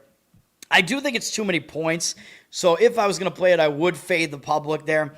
So I would actually take the underdog in every one of these games with the double-digit spreads, but I'm not really interested in it. The game that I'm interested in is taking the points of the Portland Trailblazers. We're going with Portland again, man. I mean, Portland has been good to me, I think. We won on them as they got that cover at the end. They were, that game against Chicago, that was their most recent game, and I know it was a back-and-forth game. It was a pretty big game for Portland. I get it. Portland, I mean, this game was all over the place, dude, as you can see here. Portland off to a really nice start in the game. They fell behind by a huge margin once we got into the third quarter. They were losing, by like 18. They were losing by 21 with 9 minutes to go, and they came all the way back, took the lead, and I thought they were going to get the outright win, and then they fell just short. But it was against the Bulls, kind of a mediocre team. Like, you got to think Portland's going to be showing up for a game against Golden State. I mean, it's Golden State. All right. So, Portland, I know they're coming off a big effort, but now they're starting a road trip. I know it's a third game in 4 days. I get it, but the previous two were at home, and they lost both games on the homestand. I know it's been a packed schedule for them, too, but going out on the road is a good thing, man, because you're losing at home. You get to start the road trip, refocus. And the problem with Golden State, you know what this is. Golden State's returning home from a road trip, a long road trip they've been on since Tuesday, November 11th, where they went to OKC, down into Texas, New Orleans, then all the way down into Florida. So Orlando and Miami, and now they're coming all the way back, and they're playing a third game in 4 days, so it's not like the rest spot is really any better for them, and they're doing it in all different cities. Returning back home, I think it's a bad spot, even though I know they have Utah next, but after that they do have Houston. I would like it better if this Houston ESPN game was immediately next, but and that game's going to be bigger for Houston, I think, because I think Golden State knocked Houston out of the play. Did Golden State knock Houston out of the playoffs, or was it the other way around? I don't know. I'll talk about it when we get to it. But it's a bad spot, man. We have a team returning home from a long road trip against a team starting a road trip. That's always going to get my interest. And the Warriors are a very public side. 92% of tickets, only 80% of the cash. Warriors up to an 8-point favorite almost here, 7.5. Yeah, we're going to take the points with the Portland Trailblazers here, and that's the only NBA play for me today. All right, college football, and then we'll get out of here. ESPN, 8 p.m., ACC matchup between Florida State and NC State. Both these teams, I mean, what they have left to play for is bowl eligibility, which I think means more to Florida State because we know Florida State had that. Florida State, first of all, 2 seasons ago, they were in a huge bowl, and their entire team left. So they basically didn't even participate in the bowl. I think their backups played and got wrecked by Georgia, embarrassingly. Then last year, Florida State had a horrible season and didn't even make a bowl. So I think for Florida State, making a bowl does matter. So I think it is a big deal. So they're going to be looking to try to win this game, even though, yes, they do have Florida next. And I know that's a big rivalry. They consider Florida to be their bigger brother. That is a huge game, but it's more likely that Florida State's going to be able to win this game against NC State if they want to become bowl eligible, and I do think that is a goal for them. So I do think they're going to show up here. They're coming off an easy win over Virginia Tech, whatever. Yes, there is that potential look ahead, but I don't know that that's going to happen. They're on a short week. They played on Saturday. Both teams did, though. NC State got wrecked by Miami. That was one of my plays on Saturday. And I think it's explainable because NC State had beaten Georgia Tech. They were the only team to beat Georgia Tech. A huge win for NC State. They went into a bye. I thought they were going to be really bad coming out of that bye because they went into the bye on such a high. And they came out really flat, and Miami just totally annihilated them. Miami still was something to play for, too, potentially trying to get into the playoffs. So that was my handicap in that one. We got a nice, easy win with Miami, laying the double digits there. So, yes, it could be a bounce-back spot for NC State. They do have North Carolina next, and that's, of course, a big rivalry as well. Next week is rivalry week. Is that a look ahead, though? I don't know. I mean, Florida State hosting an ESPN game here on Friday night. They actually have not hosted a primetime game, I think, since Thursday, August 28th, and that was against East Carolina, which was a game I lost on this show way back then. I gave out laying the points with NC State because it was bowl revenge, and it looked like they were going to get there at various points, and they didn't. They won and didn't cover. But, yeah, for this one, I mean, just because it is primetime, and, NC State, I guess they still would like to get bowl eligible. I mean, that still is one of their goals, even though it seems like they're always in a bowl. But they did lose a bowl last year. Yeah, I mean, I see reason for both teams to show up. I mean, I kind of see more of a reason for Florida State, though. And the money is coming in on Florida State. And NC State is, again, it's rare, but we've seen like 3 of them today. A public home underdog in NC State at 60% of tickets, only 54% of the cash. I would agree with laying the points with Florida State. I think Florida State a little bit under the radar here, man. The fact that these teams have very similar records, but Florida State is laying points on the road should definitely tell you something. The odds makers are telling you what to think in this game, and I think the motivation is there. And getting to a bowl means more to Florida State, so I would lay the points with Florida State if I was going to do it. I'm not really jumping out of my seat to lay points with them as a road favorite. I don't love it, but I think that's the way I would lean if I played that game. Yeah. So, and again, it's a very misleading spread where the public is just like, oh my God, I'm getting points with a team with the same record. With an NC State team that beat Georgia Tech, it looks way too easy to take those points. And then we have Hawaii, UNLV in the night game, 10:30 p.m. Eastern on Fox Sports 1. Both of these teams could still make the Mountain West Championship. So for that reason, I do think both teams will show up focused, but I do think it's a pretty difficult spot for Hawaii. UNLV, oh my God, am I going to lean to UNLV even though I think they're a fraud, basically, and very overrated? In this spot, I think I do. They're up from 2.5 to 3. They are a little bit public, I guess, 56% of the tickets, 57% of the cash coming back in on Hawaii, but I don't want anything to do with Hawaii here, man. I mean, both teams, yes, they can get into the Mountain West Championship. Hawaii needs a lot of help, though. Which, again, I know when teams need help, you know, when they play out the stretch, there are reasons for them to still show up. This is a primetime game, but Hawaii's having to travel over to the mainland from Hawaii. They do have a bye to do it, but they went into that bye on a really high note. They destroyed San Diego State, dude. I think San Diego State was looking ahead to their game against Boise, which was a huge game, but that was a huge upset win for Hawaii. San Diego State also, you know, having to fly out to Hawaii. It looked like a weird spot. I gave out Hawaii as a lean in that one. The money seemed to disagree with me in that game, but I think Saab, our friend, got a win on that one. Good for him. I mean, I did agree with it. I liked it. Didn't make my card that week, but now Hawaii, going into the bye off of that massive win over San Diego State, I think it's a bad spot for them, man, coming out of that bye. I think that bye might hurt their momentum a little bit.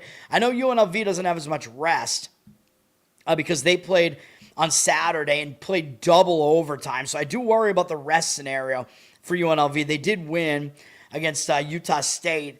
They have an easier path to make the Mountain West Championship, though, and they're staying at home. So that is definitely better.